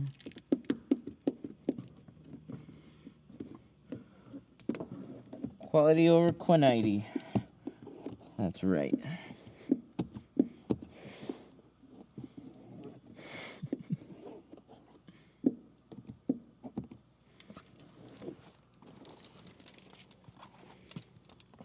Quantity, I mean, if you want just, like, seriously, what makes the most sense as a money-making machine, you're plotter cutting, you have somebody running a plotter, you have at least 2 bays, at least 2, because that's where you stack things. So you have one here, tinter is tinting the windows. Here, prepper is prepping the windows, cutting the patterns, laying them on if you only have 2 people. If you have a third person, then it's a fun juggling act. But then I'm tinting, and then when I'm done tinting the cars, I'm not wiping off the glass. That's somebody else's job. I'm going over to this car, laying patterns. They come over to this car. They wipe off the panels, everything. They pull that car out, pull the next car in, start prepping, cutting the patterns. I'm, again, installing and laying patterns. As soon as I'm done that, then that person comes over here, wipes off the car, pulls that out, pulls in the next one, has patterns all ready for me to go, and then you're just jumping back and forth all day. That's about as efficient of a system that you're going to have. That's going to make the most amount of money. And then from there, you just want to get good patterns. Hey, how do you like using the plotter now? Will you go back to cutting? You haven't been here long, have you? We just cut out all the doors. If I'm trying to say, especially on like an SUV, when I'm trying to save some extra time, yeah, I'm going to cut the whole rear out on a plotter, minus the roll downs.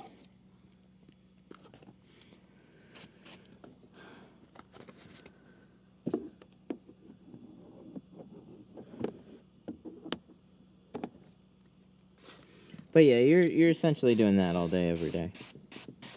That's going to make a shop good money. Because the real skill, like there's an art behind the cutting to get it extra perfect, and the rest of it can honestly be subbed out on a machine with less experienced people. It's that like, well, no, minus the install too. So if you can teach somebody the install part, and then obviously then you see like the hand cutting part is another art, so you can sub that out on a machine and get it, you know, pretty damn decent depending on the software that you're using.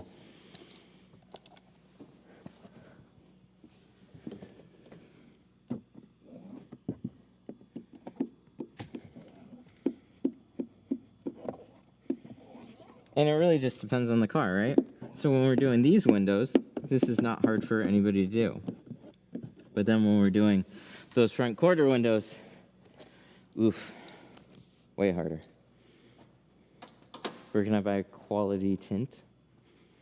313tint.com. Sun Distributing. Tint Depot. Those are places you can just go to and buy good tint.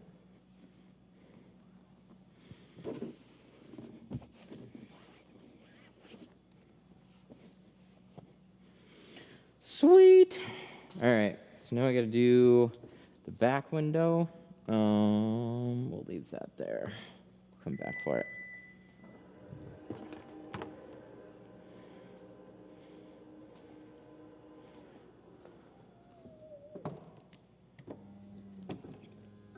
Yes, I love it when they do that. They don't always do that.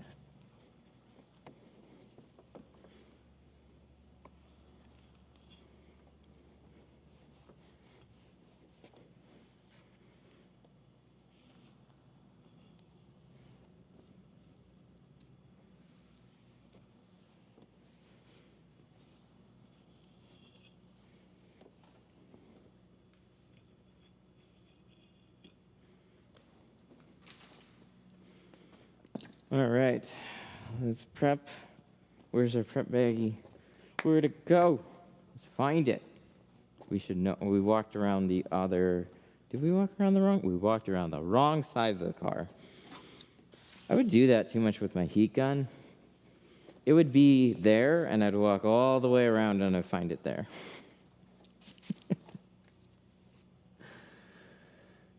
What a waste.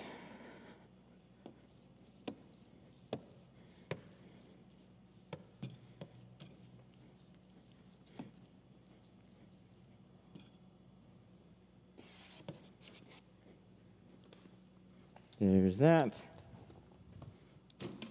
Let's get a pattern.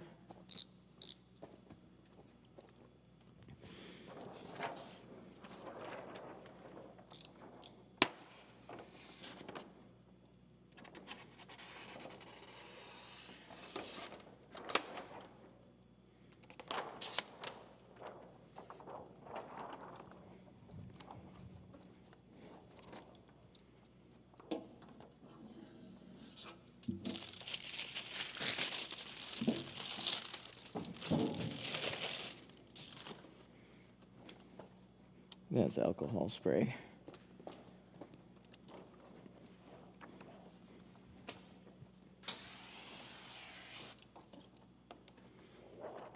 Heat gun holder? Amazon. Search heat gun holder. I think those were like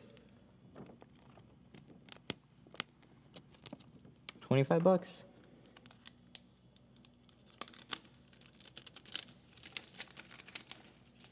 They had like a spring style one too, which was pretty cool. Just would have taken a long time. I was a little impatient, so I picked these ones up. They're decent. Like, they got a really hefty magnet on them, one of these things. But I picked it up off of it, so you just, you know, it's good at staying in place. It's just, you know, when you start bumping it and whatnot and it starts sliding down the toolbox, that's when it gets a little sketchy.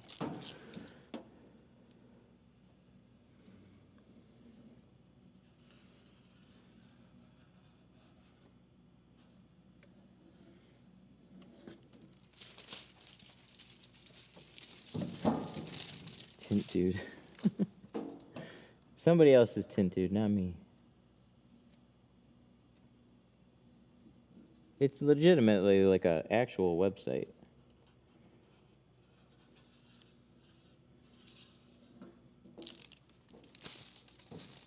How's business in the fall and winter? It depends on the year. The longer you've been in business, the better it is. It slows down for everybody as far as they can see. So like if you're a big shop, you know, and you have a big crew, you'll still have work generally, but, you know, some people might then get a day off. A couple days. I don't know. It's just like, it's definitely not as good, but it really just depends on the year. I've seen some really good ones. I've seen some obnoxiously slow times. I mean, I'd say the past, like last week and the week before that was like pretty friggin' slow for me overall, and then all of a sudden it picked back up.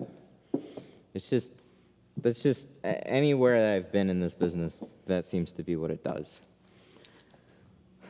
There are those shops that are just in busier areas that have a higher or like a higher end clientele base, and they've just built up like a really strong business and way less affected.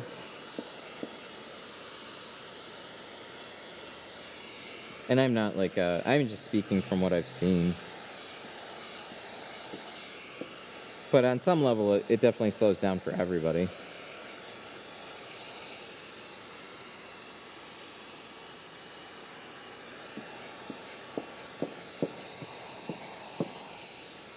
When putting tint on the front and back doors, how far away from the top edge do you want to be? You just don't want any tint overlapping the edge. That's it. That's the only rule. You can go as close as you want. You don't have to stick it a 1/4 inch off of the glass. So as long as your cut's nice and smooth, just push it as close as you can. As soon as you can take your hand and pull back on that edge and you pull tint off of it, that's too far. That's the only worry.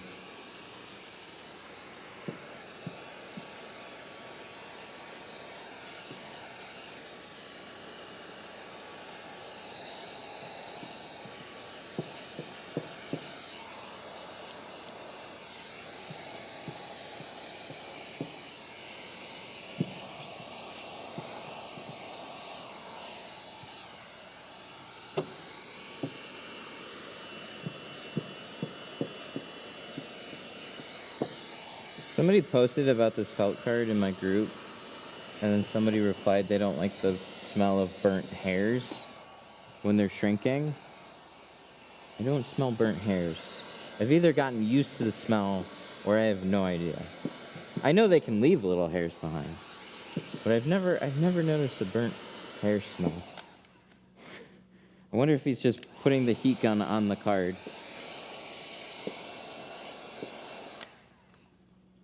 Just thought it was a funny comment. Have you ever used Guari sun control films? No, not sun control, but Guari is a massive, awesome film manufacturer that manufactures films for tons of companies that you've heard of.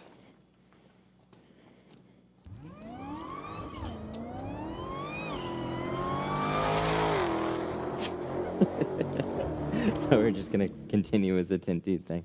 RGC super chatted $10. Thanks. Tint, do that new half moon felt card. But there was a super chat there. You know, every time I go live, I forget that I haven't fixed that alert. There's a bug right now where I can't hear it, but you guys can. I don't know what the bug is. I'll figure it out. Audio is obnoxiously obnoxious, though. RGC with the 10. Thanks, Tint Dude with the new half moon felt. Thanks, man.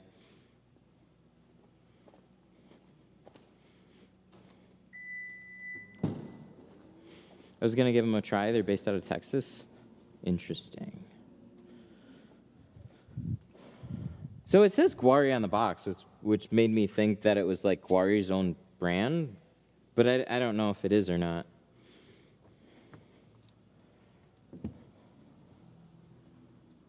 Yeah, I saw a good comment about him, though, and the comment was, good brand, good film. It's just their marketing.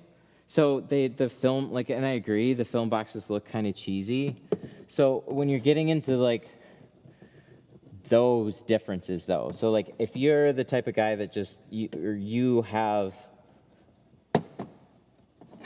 okay, so mobile, you show up at a shop, you tint cars, you leave, right? It's like marketing doesn't really matter as much. If you are a shop and you have display boards and stuff, like, it's nice to have something that looks good. For a lot of guys, it's just boxes. They get thrown around. They get stacked in the back. Nobody sees them or whatnot, and it doesn't really matter. Somebody comes in for a tint job, you just tell them what you have, and it's fine. That's definitely not everybody, though. So that's really, like, the only hang-up for some companies, and, like, still to this day, why you would want to partner up with a company like Lumar or 3M or Expel. It's like, yeah, branding still goes honestly farther than I even really realized. If you guys ever pay attention to Reddit, though, there's a lot of people asking about 3M, Lumar, and Expel.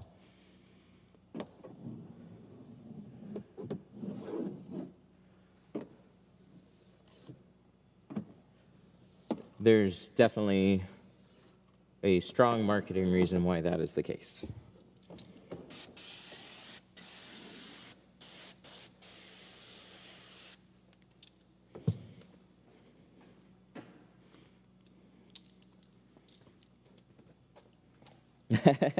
The new Geo boxes look good on the shelf. Yeah, it's a nice change up. I like that they did it. When I saw the design, like, I thought they looked pretty cool, and then I saw them in person, and there's, like, this gloss to the boxes, too. They're not just, like, dull cardboard. There's actually a sheen to them. They did a nice job with them.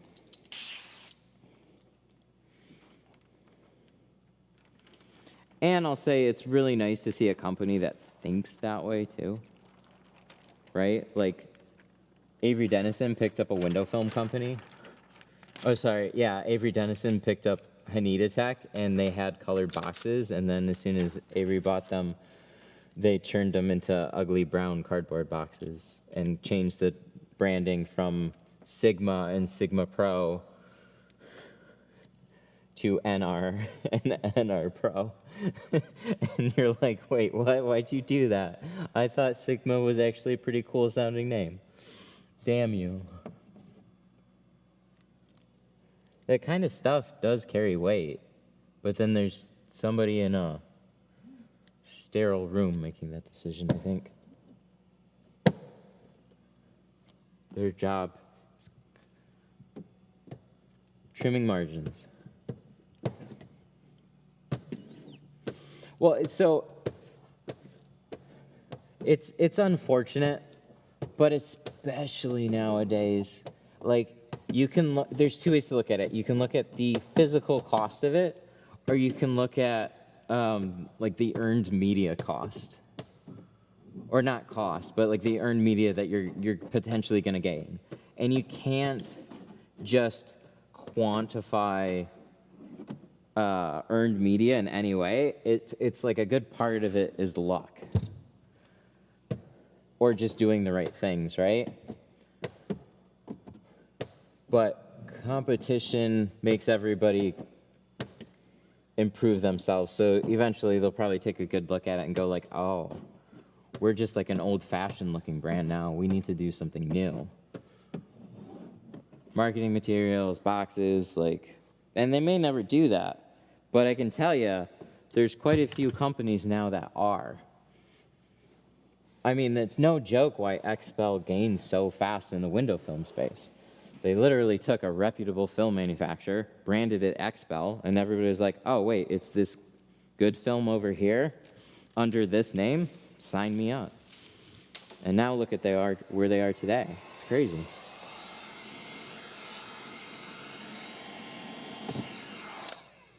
Oh, what the heck?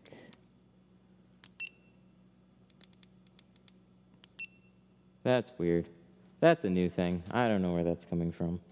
It must lose connection for half a second and then do a reset. No, if it's the battery, you'll see Hollyland. But that probably went on for way too long. Damn. But yeah, I mean, seriously, you look at a company like that, branding goes a hell of a long way. It's okay, I'm teaching you guys too.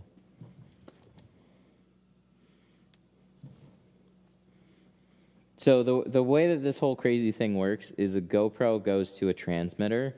So if the battery dies on the GoPro, it'll say Hollyland. If the battery dies on the transmitter, it'll say Hollyland. Everything, if the battery dies, it says Hollyland.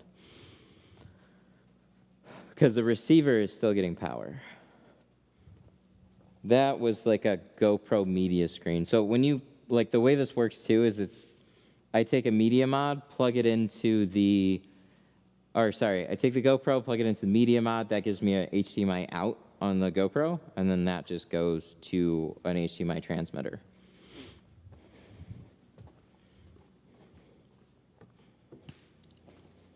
And then I shove all that stuff on my face.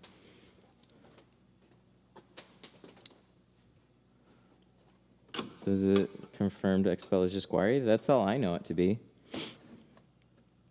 What model GoPro? We're using the 10. I was there day one. I saw the release of the 11. Turns out it's the same sensor. It's just taller. So it's more for taking, their idea is, and it's cool. Like, I get it. You take a wide angle shot and a vertical shot, and now you can format everything for TikTok and YouTube.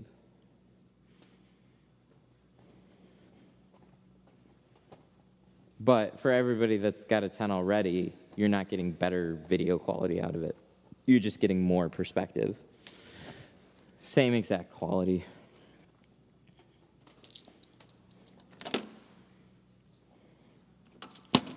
Doing the windshield? Yep, we're getting to it. We're getting to it right now. Everything else has film on it. So we're going to prep and get this thing going.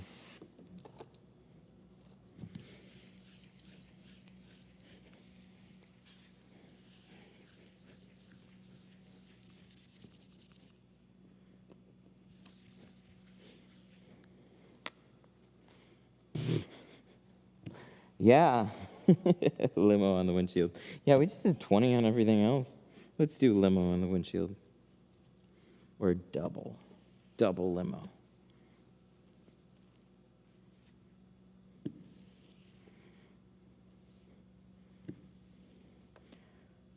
But it's actually worth checking the battery here soon, because as soon as we start unrolling the windshield, that's when this battery's going to die.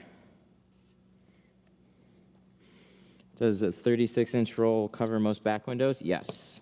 36 inch is great.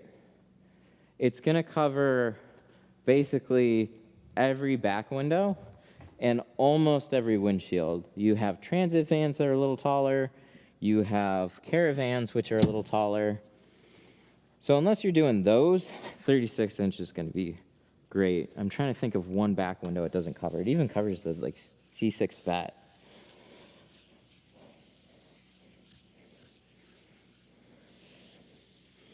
I actually have a video. If you look on the site, go to the videos tab, and I've got a new video about explaining roll sizes. Because somebody ordered a 12-inch roll thinking that it would be good for doors. They just ordered the smallest, cheapest roll of ceramic, and then they went, what am I supposed to use this for? And I politely said, well, most people buy the 12-inch roll so they have something for windshield strips. It's not big enough to cover doors. And he said, I'd like a refund. Which was fine. He sent it back.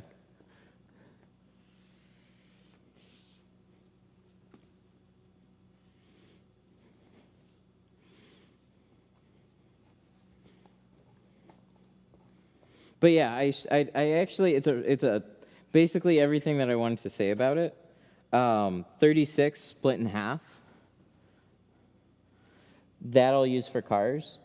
20-inch and 24 are good for most truck windows. 24 you need for new GMs and F-150s. But you can still do Rams in 20-inch. And then up from there, you need like 36 split in half will cover doors and most back windows. And then 40s really if you're using plotter systems. Or you just want that a little bit of extra film. So you could take a 40, split in half, and then you get 20s. So it's one way to also just carry, you know, basically two sizes with one roll. But depending on your setup, it can be a little hard to split 20 exactly in half. So if you're trying to do truck windows, right, getting that perfect 20 and 20, it's a little difficult. Plus, it's better to have a 20-inch roll when you're doing like a solid back window on a truck. Thoughts on alligator window tint concept of being mobile? Oh, I mean, it's good for them. It's working out great. It's a very challenging thing to pull off. It's networking.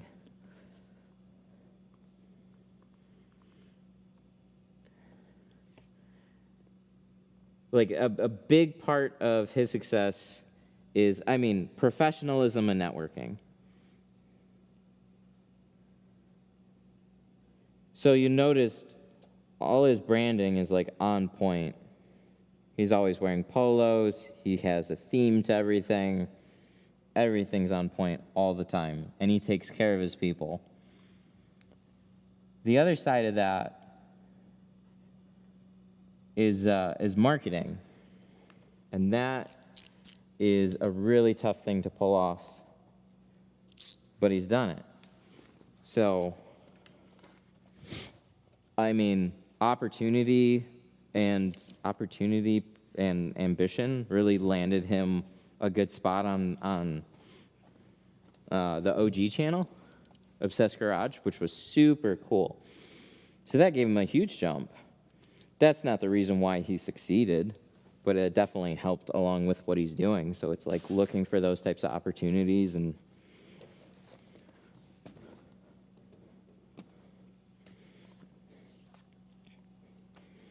but he did get to the point. He's being patient for a shop, but he did get to the point where he was going to do a shop. So like I've said, opportunity costs can be huge. He's spending $2,500 a month in gas with that truck and trailer setup. That was my shop rent at the time. Does windshield tint affect forward-facing sensors? It could if it's too dark, and if you put it in front of the sensor. So this is a sensor we're not going to put it in front of, and I wouldn't put any tint in front of a sensor regardless. But they usually have like a housing. The Subaru EyeSight systems are some of the only ones that do that. So you'll notice like you have this little cutout right here. That's where that system is. That's where it looks out. And we have this nice border around the whole rest of the window. So when it comes to this area, we just follow this border like we would on a quarter window, and then we're never going over that area there. Let me move some of his paperwork here.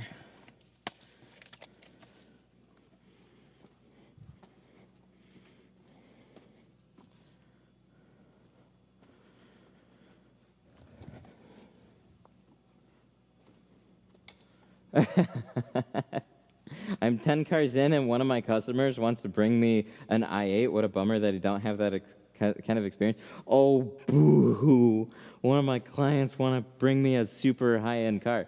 Fucking do it, man. You'll be fine. That's how you get that experience. I'd put it in perspective, I'd be nervous too. I haven't done an i8. But until I've done it, just because, yeah, it's a higher end car, so cover things up, be careful, but yeah, go for it, man. The way you get to those places is you just go, all right, fuck it, I'm gonna do it. Yeah, it'd be nicer to have 100 cars and then get into it, but you'd probably be just as nervous.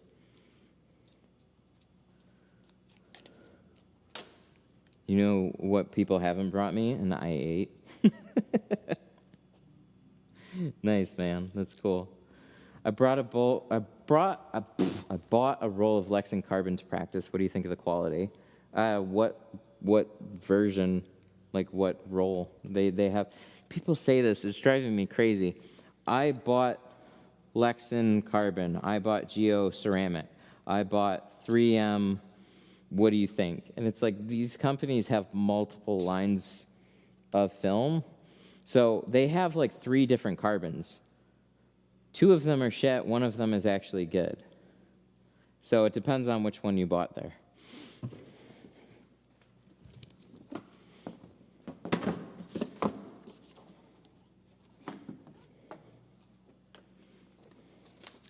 I just used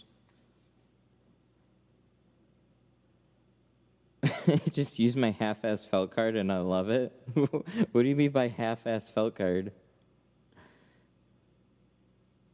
Just go for it. My first car was a Porsche Cayenne. Who are you guys?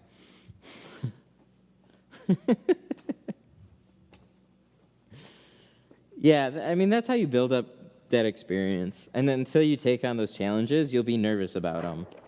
But once you do them and you knock them out and you go, oh, that wasn't that bad. It's just, unfortunately, like, things get inside people's head too much, including my own.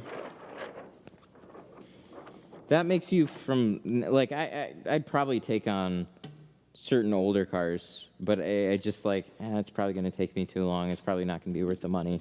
I'm just going to take a pass on that. And then I forget about it. It's not a big deal. Prodino 50. It's not this one. It's this one here. There we go. That roll is getting to the end. So I just want to see spam risk. Well, we're not going to pick up for that. It reminds me of an ass.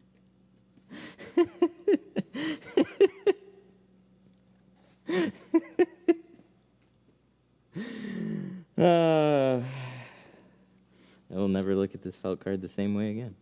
Thank you for ruining that for me. But I'm glad you love it. You ruined and made my day. What's the percentage on the side windows? 20. 20 on everything. So the rear is going to be a little darker because it's privacy glass, and then the 20 over it. So it's going to be close to limo. They're a little light on Toyotas, though.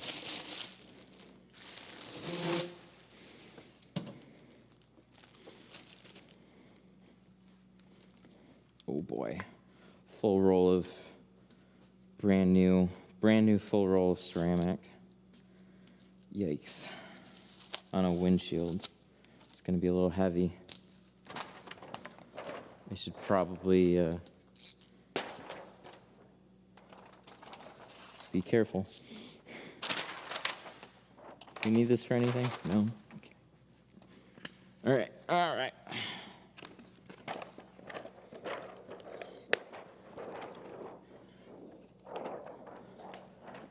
I'd call that card the MacTac. Yeah, they're the same thing. MacTac is a brand of felt card.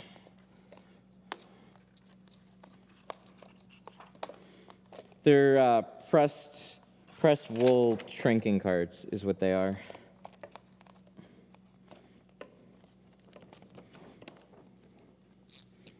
These ones actually got made in the Detroit area, which is super cool. I had no idea. Found the company, called them up, said, yo. Then we got to like shipping, and they're like, hey, do you want to pick these up? And I was like, what? They're like, yeah, we're like a city away. And I was like, oh, really? Heck yeah. So that's super cool. Support local business, man. Usually don't think about that too much, but that was super cool. Just started out 2 percentages. What do you recommend to stay budget? 20 and 5. 20 and 5 in most cases. It's a coin flip, but I get more people asking about 20 and 5 than 20 and 35. But it's definitely 20, and whichever one you think for the other one. Also, half rolls are good to stay on a budget, too. Allows you to pick up some good film and not break the bank too much. So if you're thinking about doing 100-foot rolls, you can typically do 50-foot, and then that if you haven't already.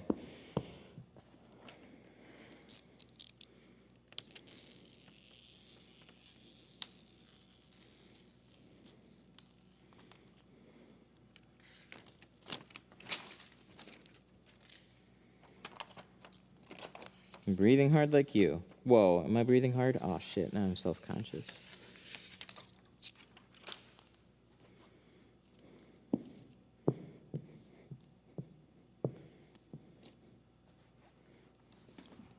Looking at 50-foot already? Ah, I gotcha. How do you like the thick boy felt on the half moon? No, it's good. It's been a good change up. I wasn't sure if I wanted it to be thinner or thicker.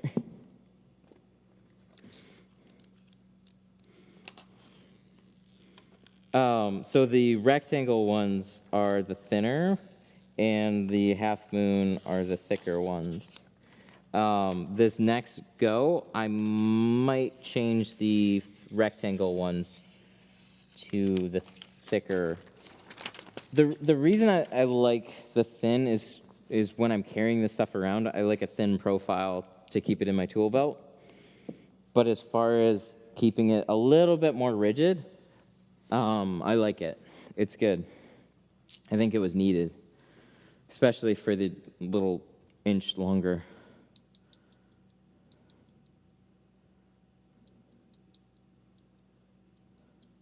As I get older, tinting gets a little more hard. Yeah, I need to do some more cardio. Or maybe any cardio would probably be smart.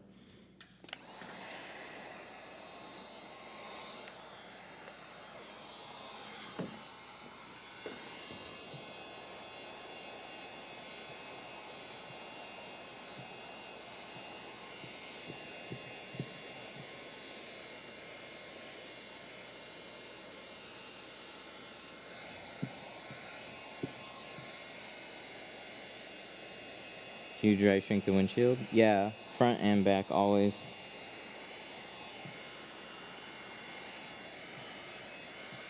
I don't know how people still get wet shrinking. It still gets brought up a lot. But any videos I see is typically dry shrinking. It's more for people that are getting into tint.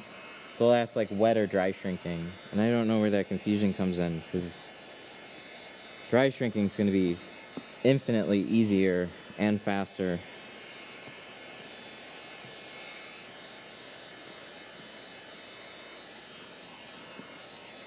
Shrinking's still like a tricky thing to learn, so like there's a level of difficulty with it, but if you want easiest and most consistent method of doing it, it's always dry shrinking. Everybody, it's like unanimous.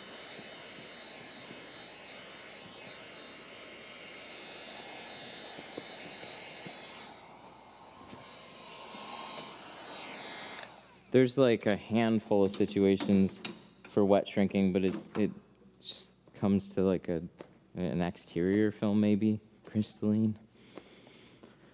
You're doing something different.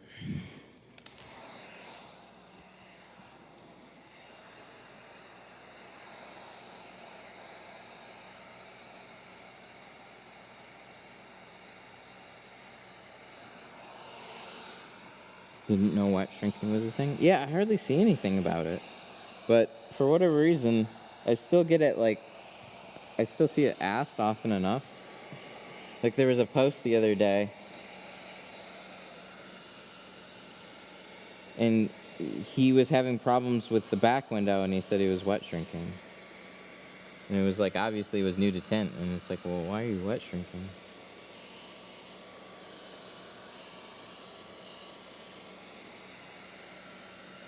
Have you used Lexan ceramic? No. No, and the only time I ever used their Pure Max carbon was when a student brought it in.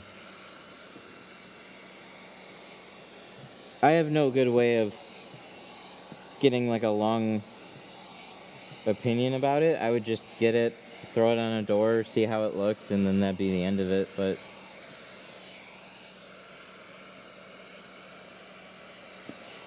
or maybe, and probably shrink it. But like my gripe with the shrinking, that was because of the people, like, it's always so hard to explain this. There are so many new people that would hop on the cheapest film because obviously you're trying to save cost. I get it. And there's like dyed films that are not that expensive and they're good to practice with.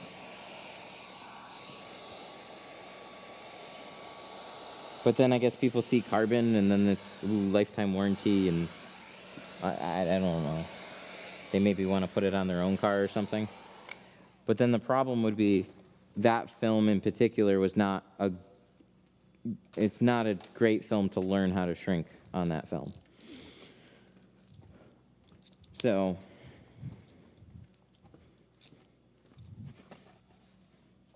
I don't recommend it.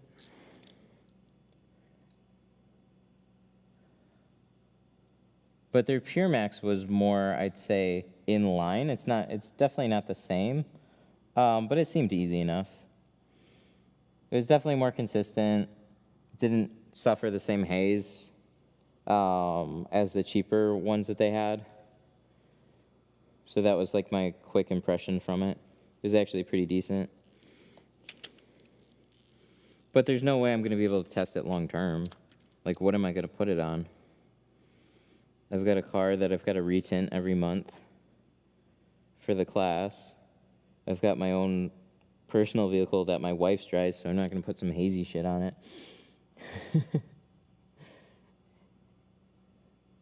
And for the better stuff is like, I'm just never seriously going to stock it.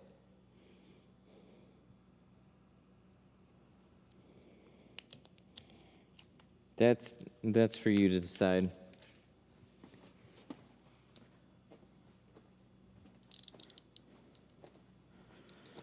Do you know when you get some 40 by 50 Pro Nano on your site?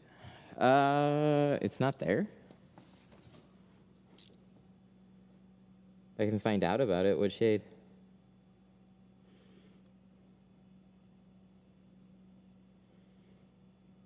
Usually they're carrying everything like that. Might just be a temporary stocking issue.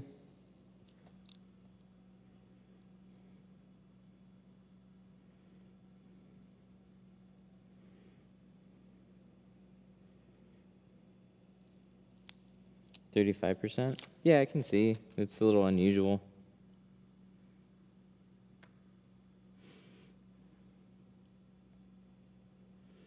Yeah, it's not much more for better film. I know. I don't get it either, but just two different ways of doing a business. It comes to saving every penny you can.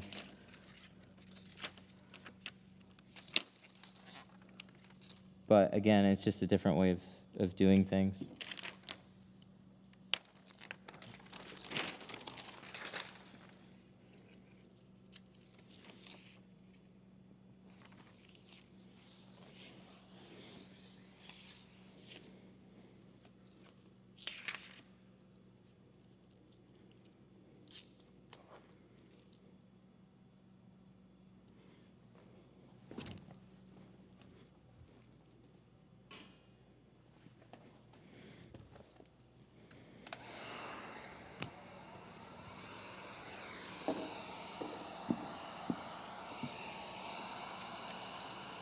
Right. The half-ass card. The thick boy half-ass card.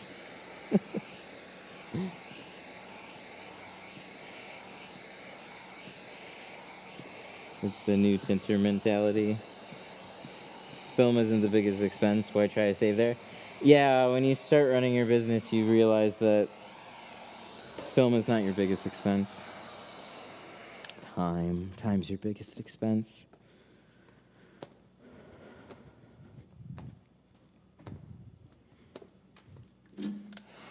Time and opportunity costs.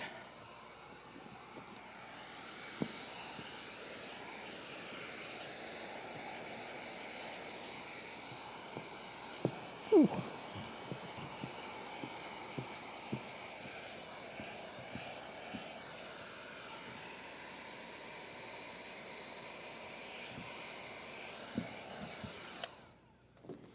All right, got that. Let me throw a cover over this side. Oh, why do I see? That's an old habit. Like I have heat gun holders literally right by me. So where do I throw it? I toss it on the ground. Done that for too long. All right, let's get a towel. Where's my stick? Where'd you go, push stick? And this while we're at it.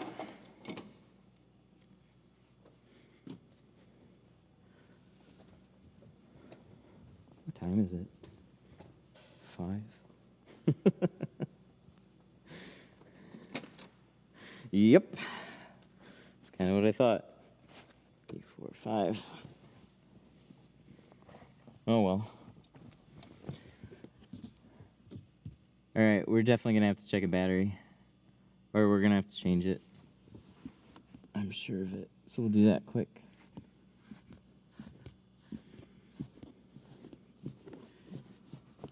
Rav4 gives you a good amount of space on this windshield. It's nice. Fox Toyota. I've been there a couple times. Went there when we were first shopping for a van. Talked to the same sales guy like every time.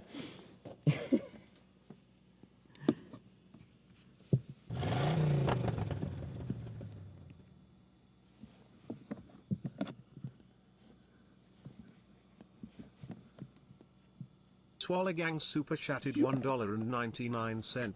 Does it matter how tight you roll it? Super duper. Does it matter how tight you roll it? Generally, the tighter you can roll it, the better.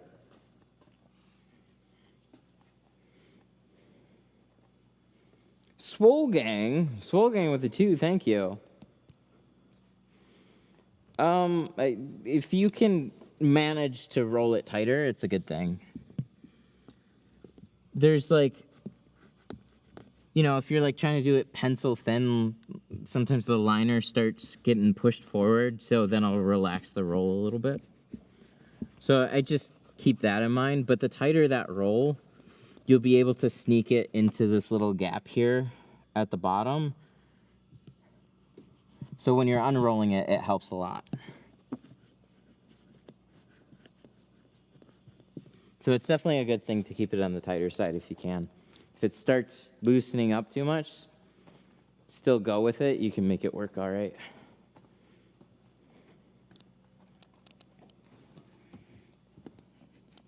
So what we're doing here is we're tucking in a soak shield. We're gonna protect this puppy. This will help soak up water. That is going to run down the windshield, so we're just protecting it as much as we can within reason here. So depends on the amount of space I've got at the bottom. So if it's a super tight edge here, I don't really have time or don't really have space to put both of those together, but this one's okay. So now we gotta clean this off.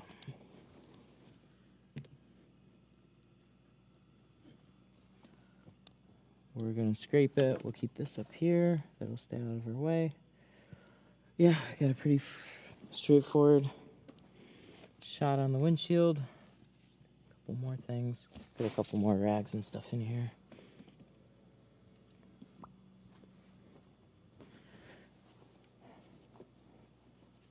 I need to take these home. We're running low.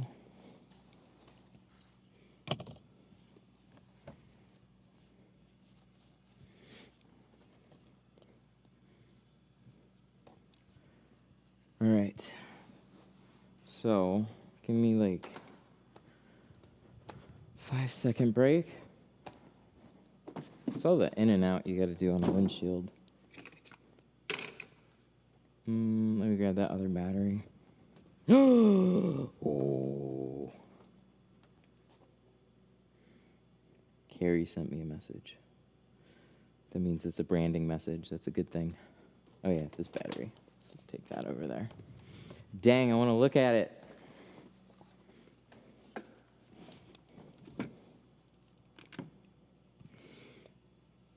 Ooh. Canon. There we go. Oh my God. You see this thing? This thing just keeps working, it like falls over. Whew. I've had a fun time tinting this. Nice.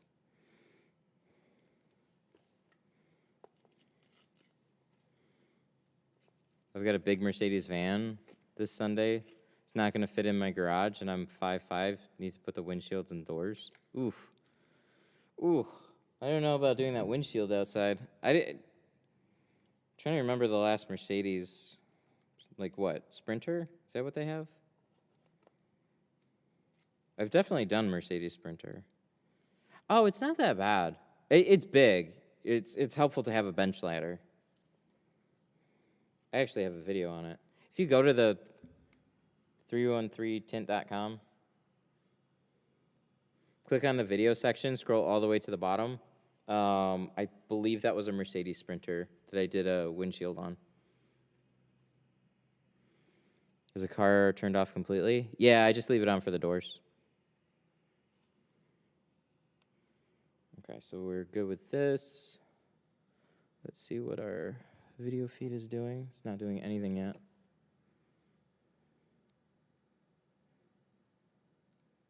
Big but super easy and flat. Your video on that vehicle is awesome. Thank you. Yeah, it's really not bad. It's just it is a stretch. So there are these. I know I've got them here. I can show you. Just some benches. They're like $50 a piece or something. You find them at hardware stores. They're like a must-have, or at least a step ladder on each side is going to help out a lot. All right, unplug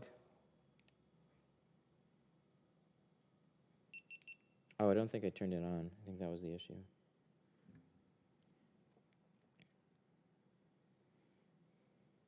You had a redo on that window? Oh, I remember that one. Yeah, that was with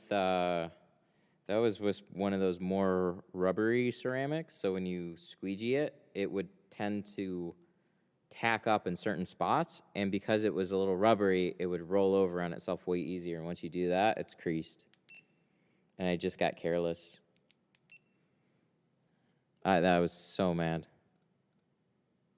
because it was entirely preventable. All right.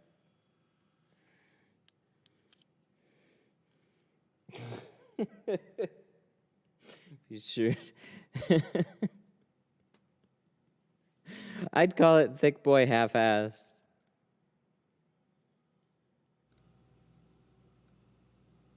That would be really funny. I don't think people would get it. We might call it the thick boy, though. I like that. In the variants, maybe just change it over to thick boy.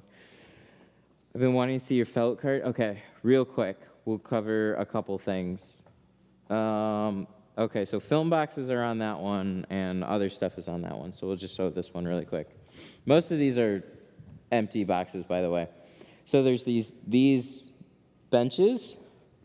They go from here to here. They sit about 1.5 feet to like 2 feet off the ground. They're just bench ladders, so you can, oh, that's what I call them. You can put them at the front of the car. So like in this area, because it's just, you need a little step up and a little it's just a workable platform, so you can move back and forth and stuff. They're really, really handy to have, though. You need that extra reach because you got that hood in the way. It's a little awkward to get up there. You can't just stand up on the door sill and get to that same space. And then the keg setup really quick. Yeah, so this is the Tint keg. This is a 3-gallon. It's got 2 dip tubes in it. So that's why there's 2 hoses attached. The hoses they're just different. Honestly, if you're going to buy one, get the blue one. The blue one's going to last you longer. The Flexilla one, they all discolor, but I like the color of it. That's why I still use it. They have quick disconnects, so they just literally pop off. It's pressurized, and then you can take it over to a tank or a wash tub, empty it, fill it back up, hook these back in. There we go. It's got a brass the valve stem. It's got 100 psi-ish valve air stem. Sorry, no, valve stem. Quick air release. So it'll never go over a certain percentage or certain psi. So that's for safety, so you don't blow it up. And then also, like when you want to empty the pressure, you pick this thing up, and it makes a loud sound. That's all the air coming out. Yeah, but it's been a amazingly solid sprayer. If I'm mobile, I'm only using one of these hoses. Like this is like a 25 or 30 foot hose. I'm only using one of them. But now that I have my own station here, I got one on each side for convenience. All the parts are stainless steel and brass. They upgrade all the O-rings. So that's another thing. Like you can buy, you can find like the kegs for cheaper, but then you should go through, upgrade all the O-rings, because as soon as you pressurize it to like 70, 80 psi, you put that quick release on it, you take it off, it'll shoot water everywhere. And you have to disassemble that part and put the O-ring back in every time you go to quick disconnect it.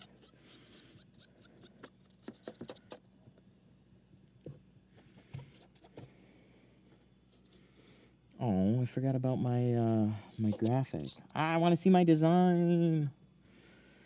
So she updated the Glassade logo, and then she's doing another thing that I'm working on. So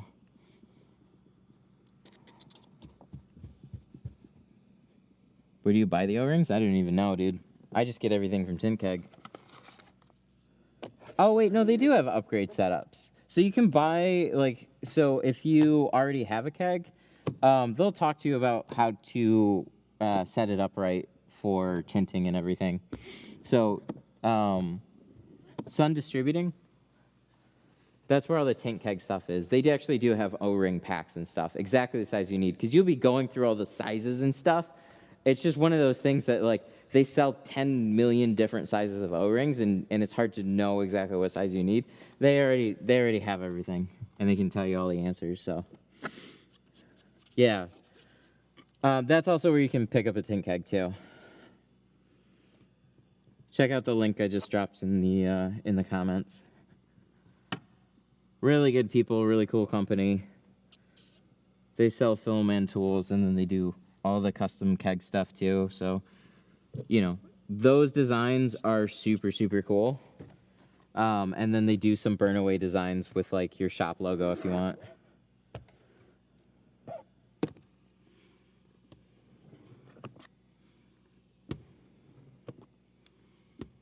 What do you think of Tint Slime? Tint Slime was a really good option at the time. It's just a little too tacky for the films that I use now. So I was a big fan of the orange. I even told him his marketing was a little wrong for it, but maybe it was just the way people understood it. I don't know.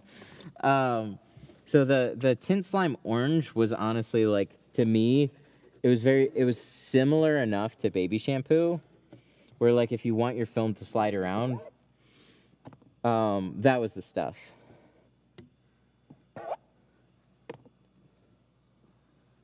The green, for me, was always too tacky. So if I didn't want it to be a slidey, I just would use the orange and use less of it. When I wanted it more slidey, I use more of it.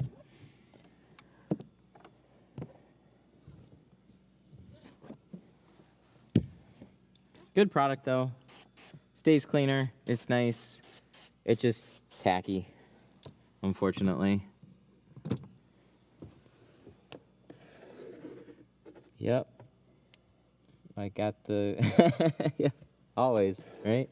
I don't know. Maybe I'm crazy. It just depends on the tinter. But I swear, I tried that stuff, and I said, I think the average person that picks that up is just going to think it's too tacky. But if you're a more old-school tinter, you'll probably, like, there's some old-school tinters that tend to bump their film a little more, so they like it tacky like that. I never got used to that. I don't know what that's all about. But hey.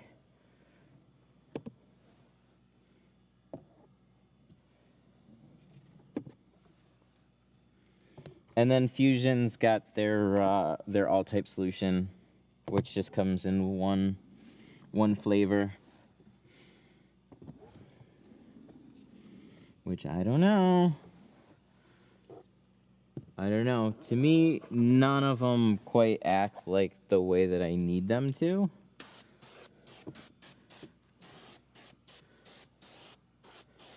So I see that as a wide opening. I think somebody's going to come out with something. That's not me. That's not the thing I was talking about. I'm not working on anything.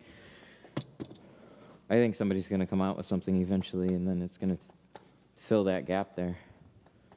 I'd love to see it. I don't like working on chemicals, though. I think baby shampoo is better. Yeah, I think for most people. I mean, there's a reason why it's still so popular. Oh, yeah, 100%. There's things in Tint Slime to help it dry out faster. So, but you gotta, that's the thing, like, companies gotta take a good hard look at the films that are out there. And certain films, they slide really easily. Like, Lumar was one of them. Lumar, a lot of American-made films, they slid very easily. So you didn't need much soap or much baby shampoo, and there was a lot more flexibility. When I used Sigma Pro or Avery NR Pro, that film slid great. And then I tried their NR, and then all of a sudden their NR is like way tacky. And I'm like, why is this tacky? And they're like, we can't tell you why. Like, why not? They're like, I don't know, it's just different. Like, That's not a good answer. There should be like some technical spec reason why your better film slides better or easier and your NR is tacky. Is it like a way to try and get people into NR Pro? Because unfortunately that's not going to work because the NR Pro has a little stupid haze to it, which is why I'm using the NR in the first place. I don't know, it was a whole thing.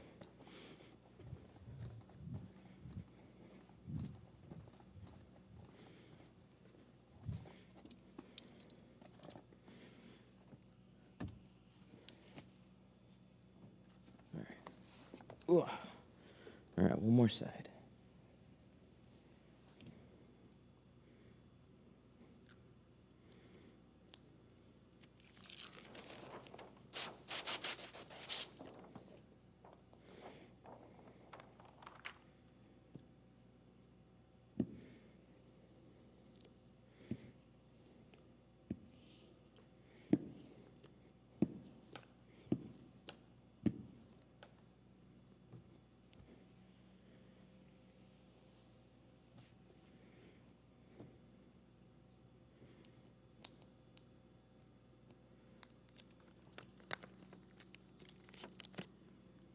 Got it.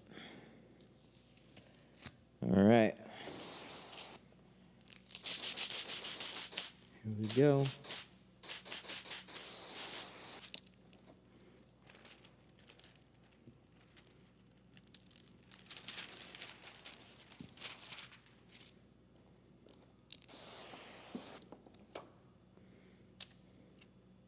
Okay, so as far as rolling, I start it and then I try and progressively get it tighter. And then I get like it's probably about the thickness of a marker. And then I just go from there. Trying to keep the liner in the same spot.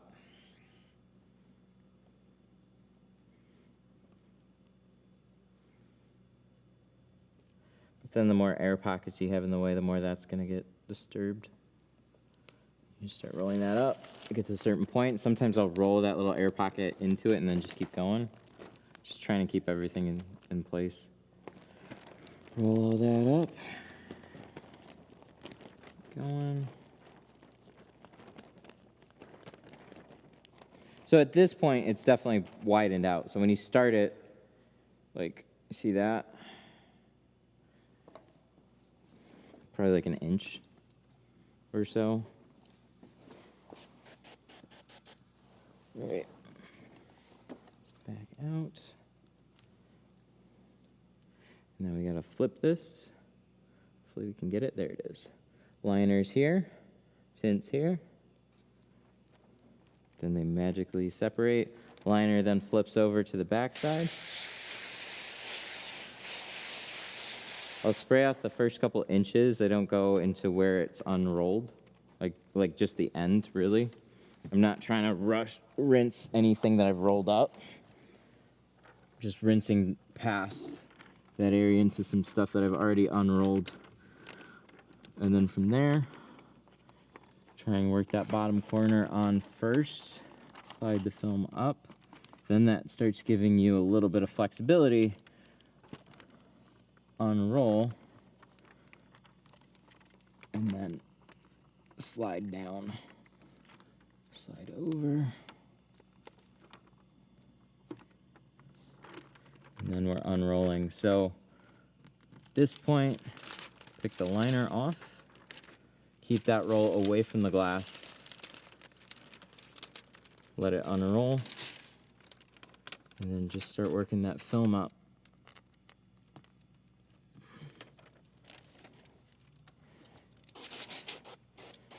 Real key here is just try and be as direct as you can.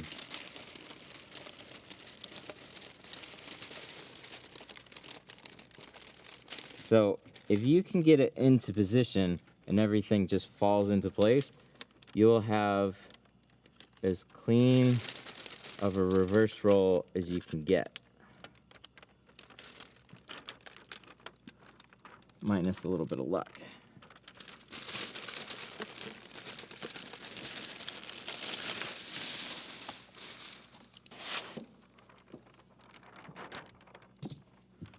What you don't want to do is have to pick it up and let it fall off the glass like 50 times. You just want to get it in place and just try and get it over as clean as you can.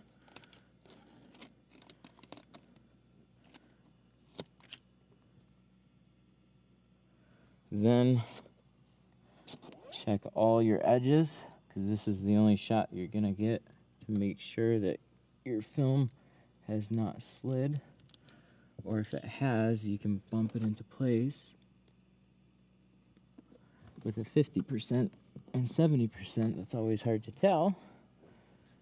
Look for all your edges, look at all the cutouts, make sure everything's overlapped, should be good.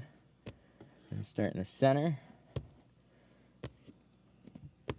Just trying to make sure it doesn't slide as you squeegee it out.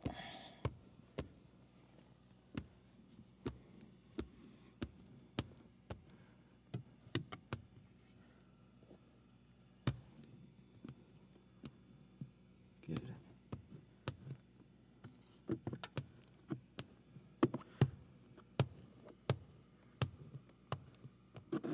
Where'd you get the squeegee? The blue and orange one? That's the hybrid. Fusion hybrid. You can find it at Sun Distributing. 313tint.com. I finally picked them up because this is my favorite one.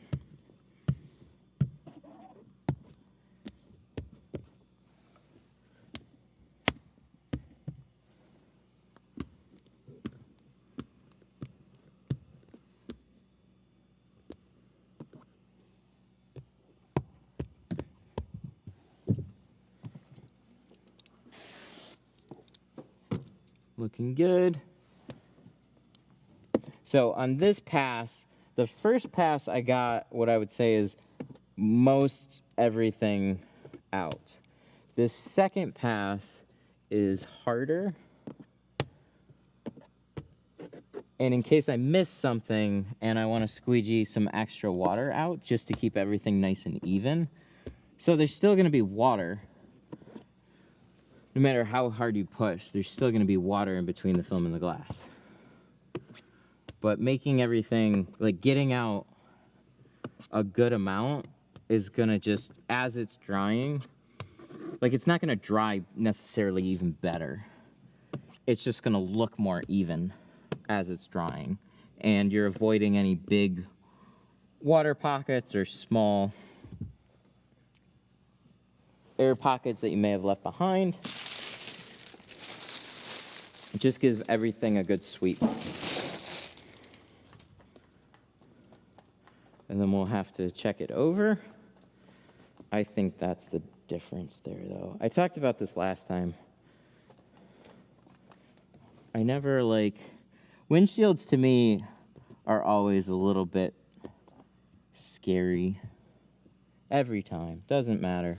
There's like what I feel like is going to happen. And then there's always that bit where you're crossing your fingers that like, okay, I did everything what should be right. And as long as everything has been done right, the end result should be good. But you never know when you're going to get that miscellaneous piece of crap in your tint. So you're always crossing your fingers a little bit on windshields. But I talked about this last time. Consistency has been a little bit of a, like, sometimes they turn out really good. Sometimes I have to fuss with them a little bit. Of just doing everything I can to make sure that they're as clean and consistent as I can. And leaving that film, like as I'm unrolling it to the tint, you'll notice the roll itself is kind of pulled back from the glass a little bit. I'm not pushing the tint onto the glass, or I'm not pushing that roll onto the glass. I'm leaving it draped away a little bit. I don't know why that would make a difference. But talk about consistency. Yeah, this is good. So we'll go over to the other side, clean that off too.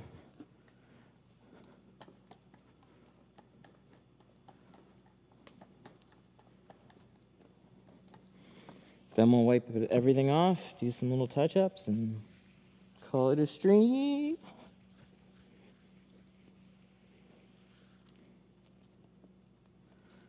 What are you doing? Cleaning a car.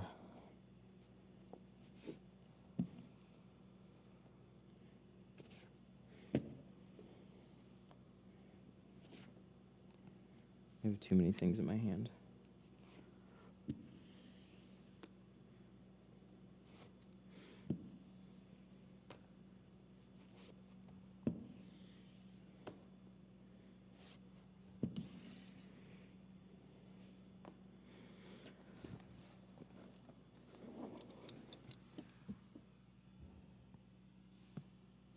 Yay, those are drips. Oh my God. Yeah, that looks fucking good. I feel way better about doing that now. Leave your rolls, when you're doing a reverse roll, leave the rolls draped a little farther away from the windshield. It'll make a difference. It really does. So for GeoShield, you use the carbon and dyed film and Apex for windshields. How much do you charge for most vehicles? I'm using Pro Nano, C2, and Pro Classic. That's still my lineup. I've had that lineup for quite a while now, even though they've come out with different things.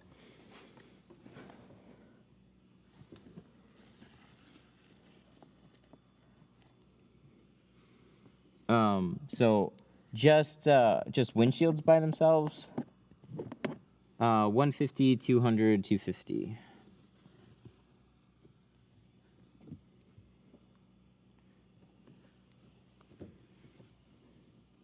As you can see, there's quite a bit of work that goes into just the windshield.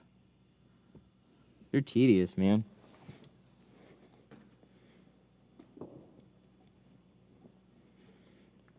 It's a big piece of glass. You're always looking out of it. It's open to like the most amount of scrutiny.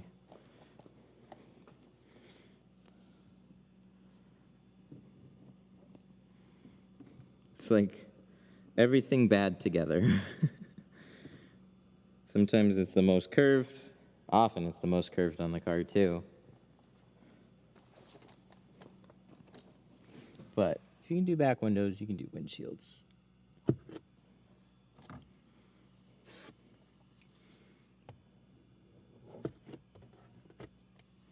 Nice.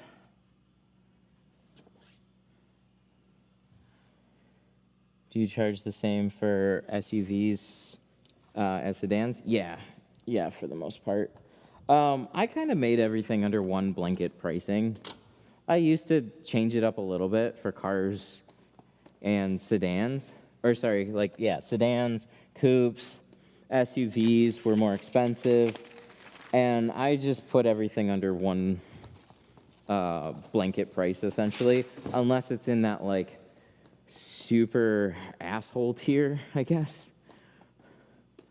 Where it's just like, oh, okay, this car is just a complete pain in the ass to do. Because what was happening is, it didn't matter if it was a car or an SUV. I'm putting like basically the same amount of time into everything. So then if I'm putting the same amount of time into basically everything, like, so that's really like with the stream too. Stream just takes longer. So on average, it's like every stream was like ending at 3 hours with a full car without a windshield, 4 hours with a windshield. Didn't matter if it was a car. Didn't matter if it was an SUV. Do you tint the sunroof? Sunroof is optional. So I definitely can do the windshield or the sunroof but it's like it's an optional extra. Most people, they tend to be indifferent. They don't necessarily want to darken it. Some people will want ceramic on it. Some people are like, I got the shade there, and I like the percentage, so I'm fine. So sunroofs are just not super popular for me.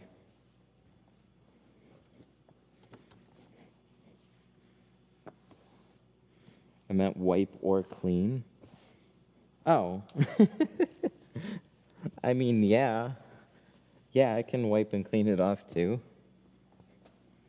Most people ask about tinting it.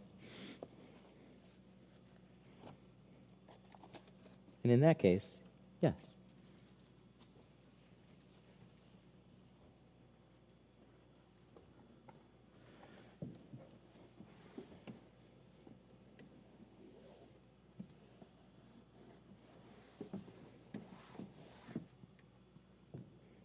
Because, yeah, there's some spray up there. I don't wash the cars, though.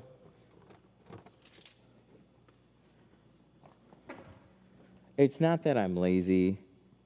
It's paint. So what I'm doing doesn't hurt the paint at all, and then you can just get it washed. But every car comes in a different state. So, like, some will already come with, like, dirt and stuff like that. I think most people are okay, but then you have that one that's going to be a situation. So yeah, people are really picky about their paint. Because you could take a microfiber, buff a little section, and next thing you know, you have a swirl.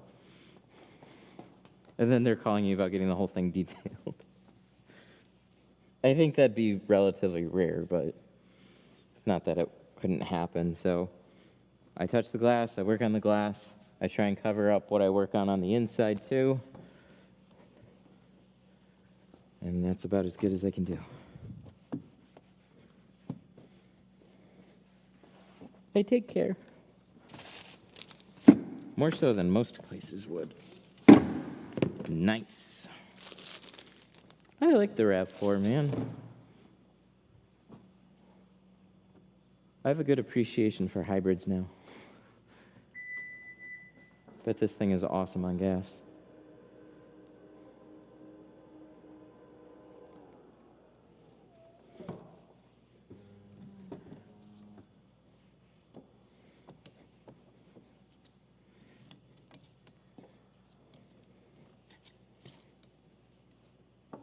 Okay, little finger right there, so let's open it back up. Wait a day for it to do that.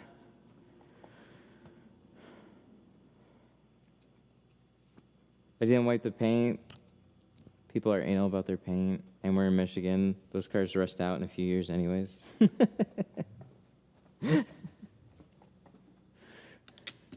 Yeah, they'll rust out, and people let dirt pile up on them and whatnot, but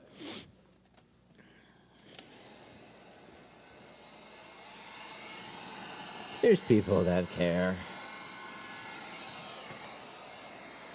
And for those people, I would love to have your car all shiny and cleaned off too.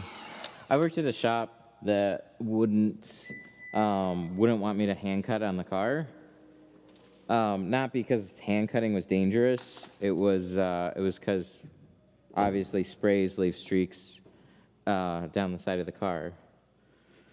So they just wanted it to look as good as when it came in. And if there's some general buildup on a car too, the other issue, unfortunately, is when you want to wipe off just that area, then there's dust buildup on like the hood, the fenders. You make this panel look so clean compared to the rest of it, and then like you're then cleaning the whole car.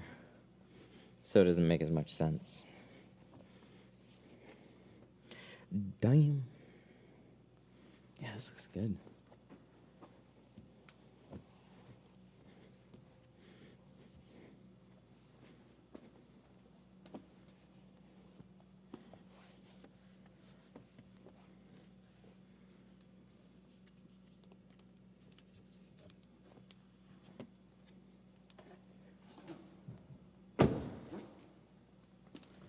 And boy, I'd say it looks pretty good. All right, you know, for the sake of camera, we'll leave that there on one side because I'm still gonna have to pull this out, but kind of be a fun thing to show you guys really quick.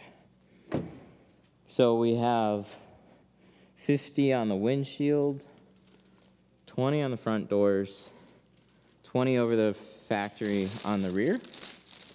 Looks really, really good. But one thing that'll be a little deceptive is it might seem, I don't know, and this lighting is always a little weird, might seem a little lighter because we got a white cover over those seats, over that one seat. And then when I go to the other side, we'll see it darken up just a tad.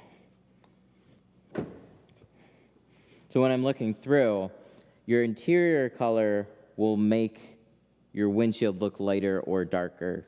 Most of them are dark interiors, so.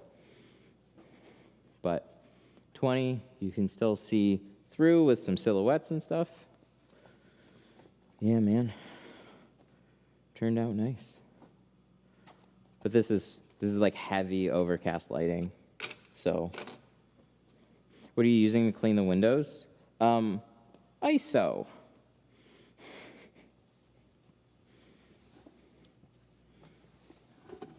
Canon. Isopropyl alcohol and water. It's awesome. It's seriously the best thing that I've ever used to clean glass. The only thing I don't know is long term on tint, but it evaporates so fast. Like, I don't know if it's harsh, as harsh as like alcohol is.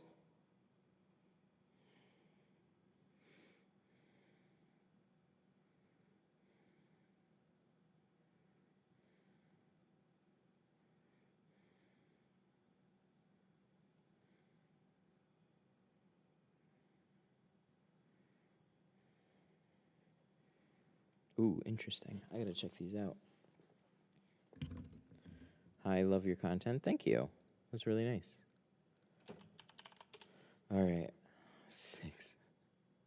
All right, let me call this guy.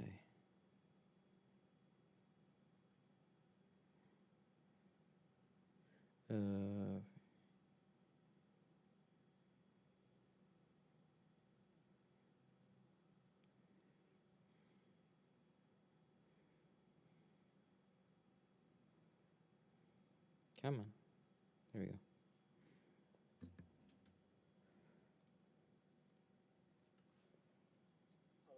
Hey, this is Matt from the Tint Studio. Good. Your Rav4 is all set. Okay, sounds good. I'll see you soon. All right, bye. Good. Wanted to make sure I gave him a call. Oh, it's late, man. All right, we're going to shout out some supers. Dashboard. Activity. All right. Oh my God, that was this stream. All right, big shout outs to Swole Gang, RGC, LKB, DC Customs, and then a super thank you to Not Sure for the 50. Jesus Christ, man. Thank you so much. I really appreciate it. Do you go only by appointments? Mm-hmm. Yeah, like if you call, like it's super rare that it ever works out. But usually I schedule everything at least as early as the next day for any appointments. If you catch me on that right exact time, I could manage something same day, but everything is either next day and scheduled out. It's just worked out way better for me. Generally, if I don't have an appointment planned, I'm filling my day with something else, and I'm already kind of working on other stuff, and then tell people, sure, come on in, and then they don't show up anyways. Sometimes they do. I just got my first shop, that's why. Okay, so if you have set hours and you're there, then yeah, definitely like you can tell people to, yeah, sure, bring it on in. There's a couple of different ways that some shops do it. They tell everything drop off in the morning. Whatever you do, I would just try and make it as convenient for people, especially early on, as you can. So, if you have an opening and somebody can come on down, yeah, sure. But if the reason I say I schedule things at least a day out is like I have other things to fill my time with other than just tinting. But if I was just hanging around, yeah, bring it on in. But I like to schedule everything on appointment. And generally, the rule of thumb for that was like 2 hours per car, which right now for stuff like this, I schedule out 3 hours without a windshield, 4 hours with the windshield. If it's off stream or whatever, then yeah, it could absolutely be like generally in a shop. It was like 2 hours without a windshield, 3 hours with a windshield, an hour for front doors, and front doors would get done inside of a half an hour typically, but it would give you some wiggle room in your schedule where you could get some doors done quicker and then spend a little more time on something else or shuffle another set of doors in or something like that. What is your least favorite brand of car to work on? VW or Audi for the most part. They're just tighter tolerances. They're kind of annoying. They're also, like VW especially, kind of a pain to do. Ooh, or Jag. Jag's up there. I don't like Jags. I hardly ever see one. But when I get one on my schedule, it's like not super fun. Jag's probably, yeah, I would much rather take an Audi over a Jag.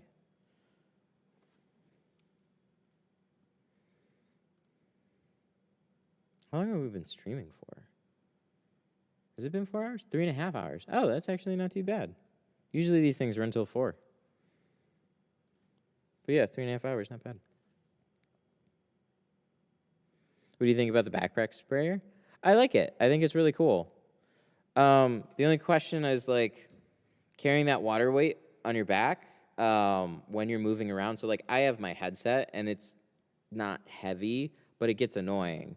So like in a hot garage, when you're moving around with that thing, your back's probably gonna start sweating. That's the only real concern, but it's super convenient looking, that's for sure. Just always having your spray there.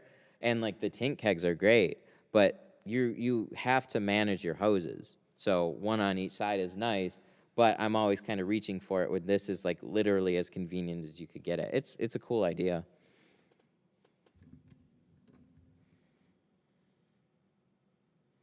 Been watching for a while. I learned to tint from you. I'm always getting contamination on the top edge, even though I clay. Any tips? It's tough to say.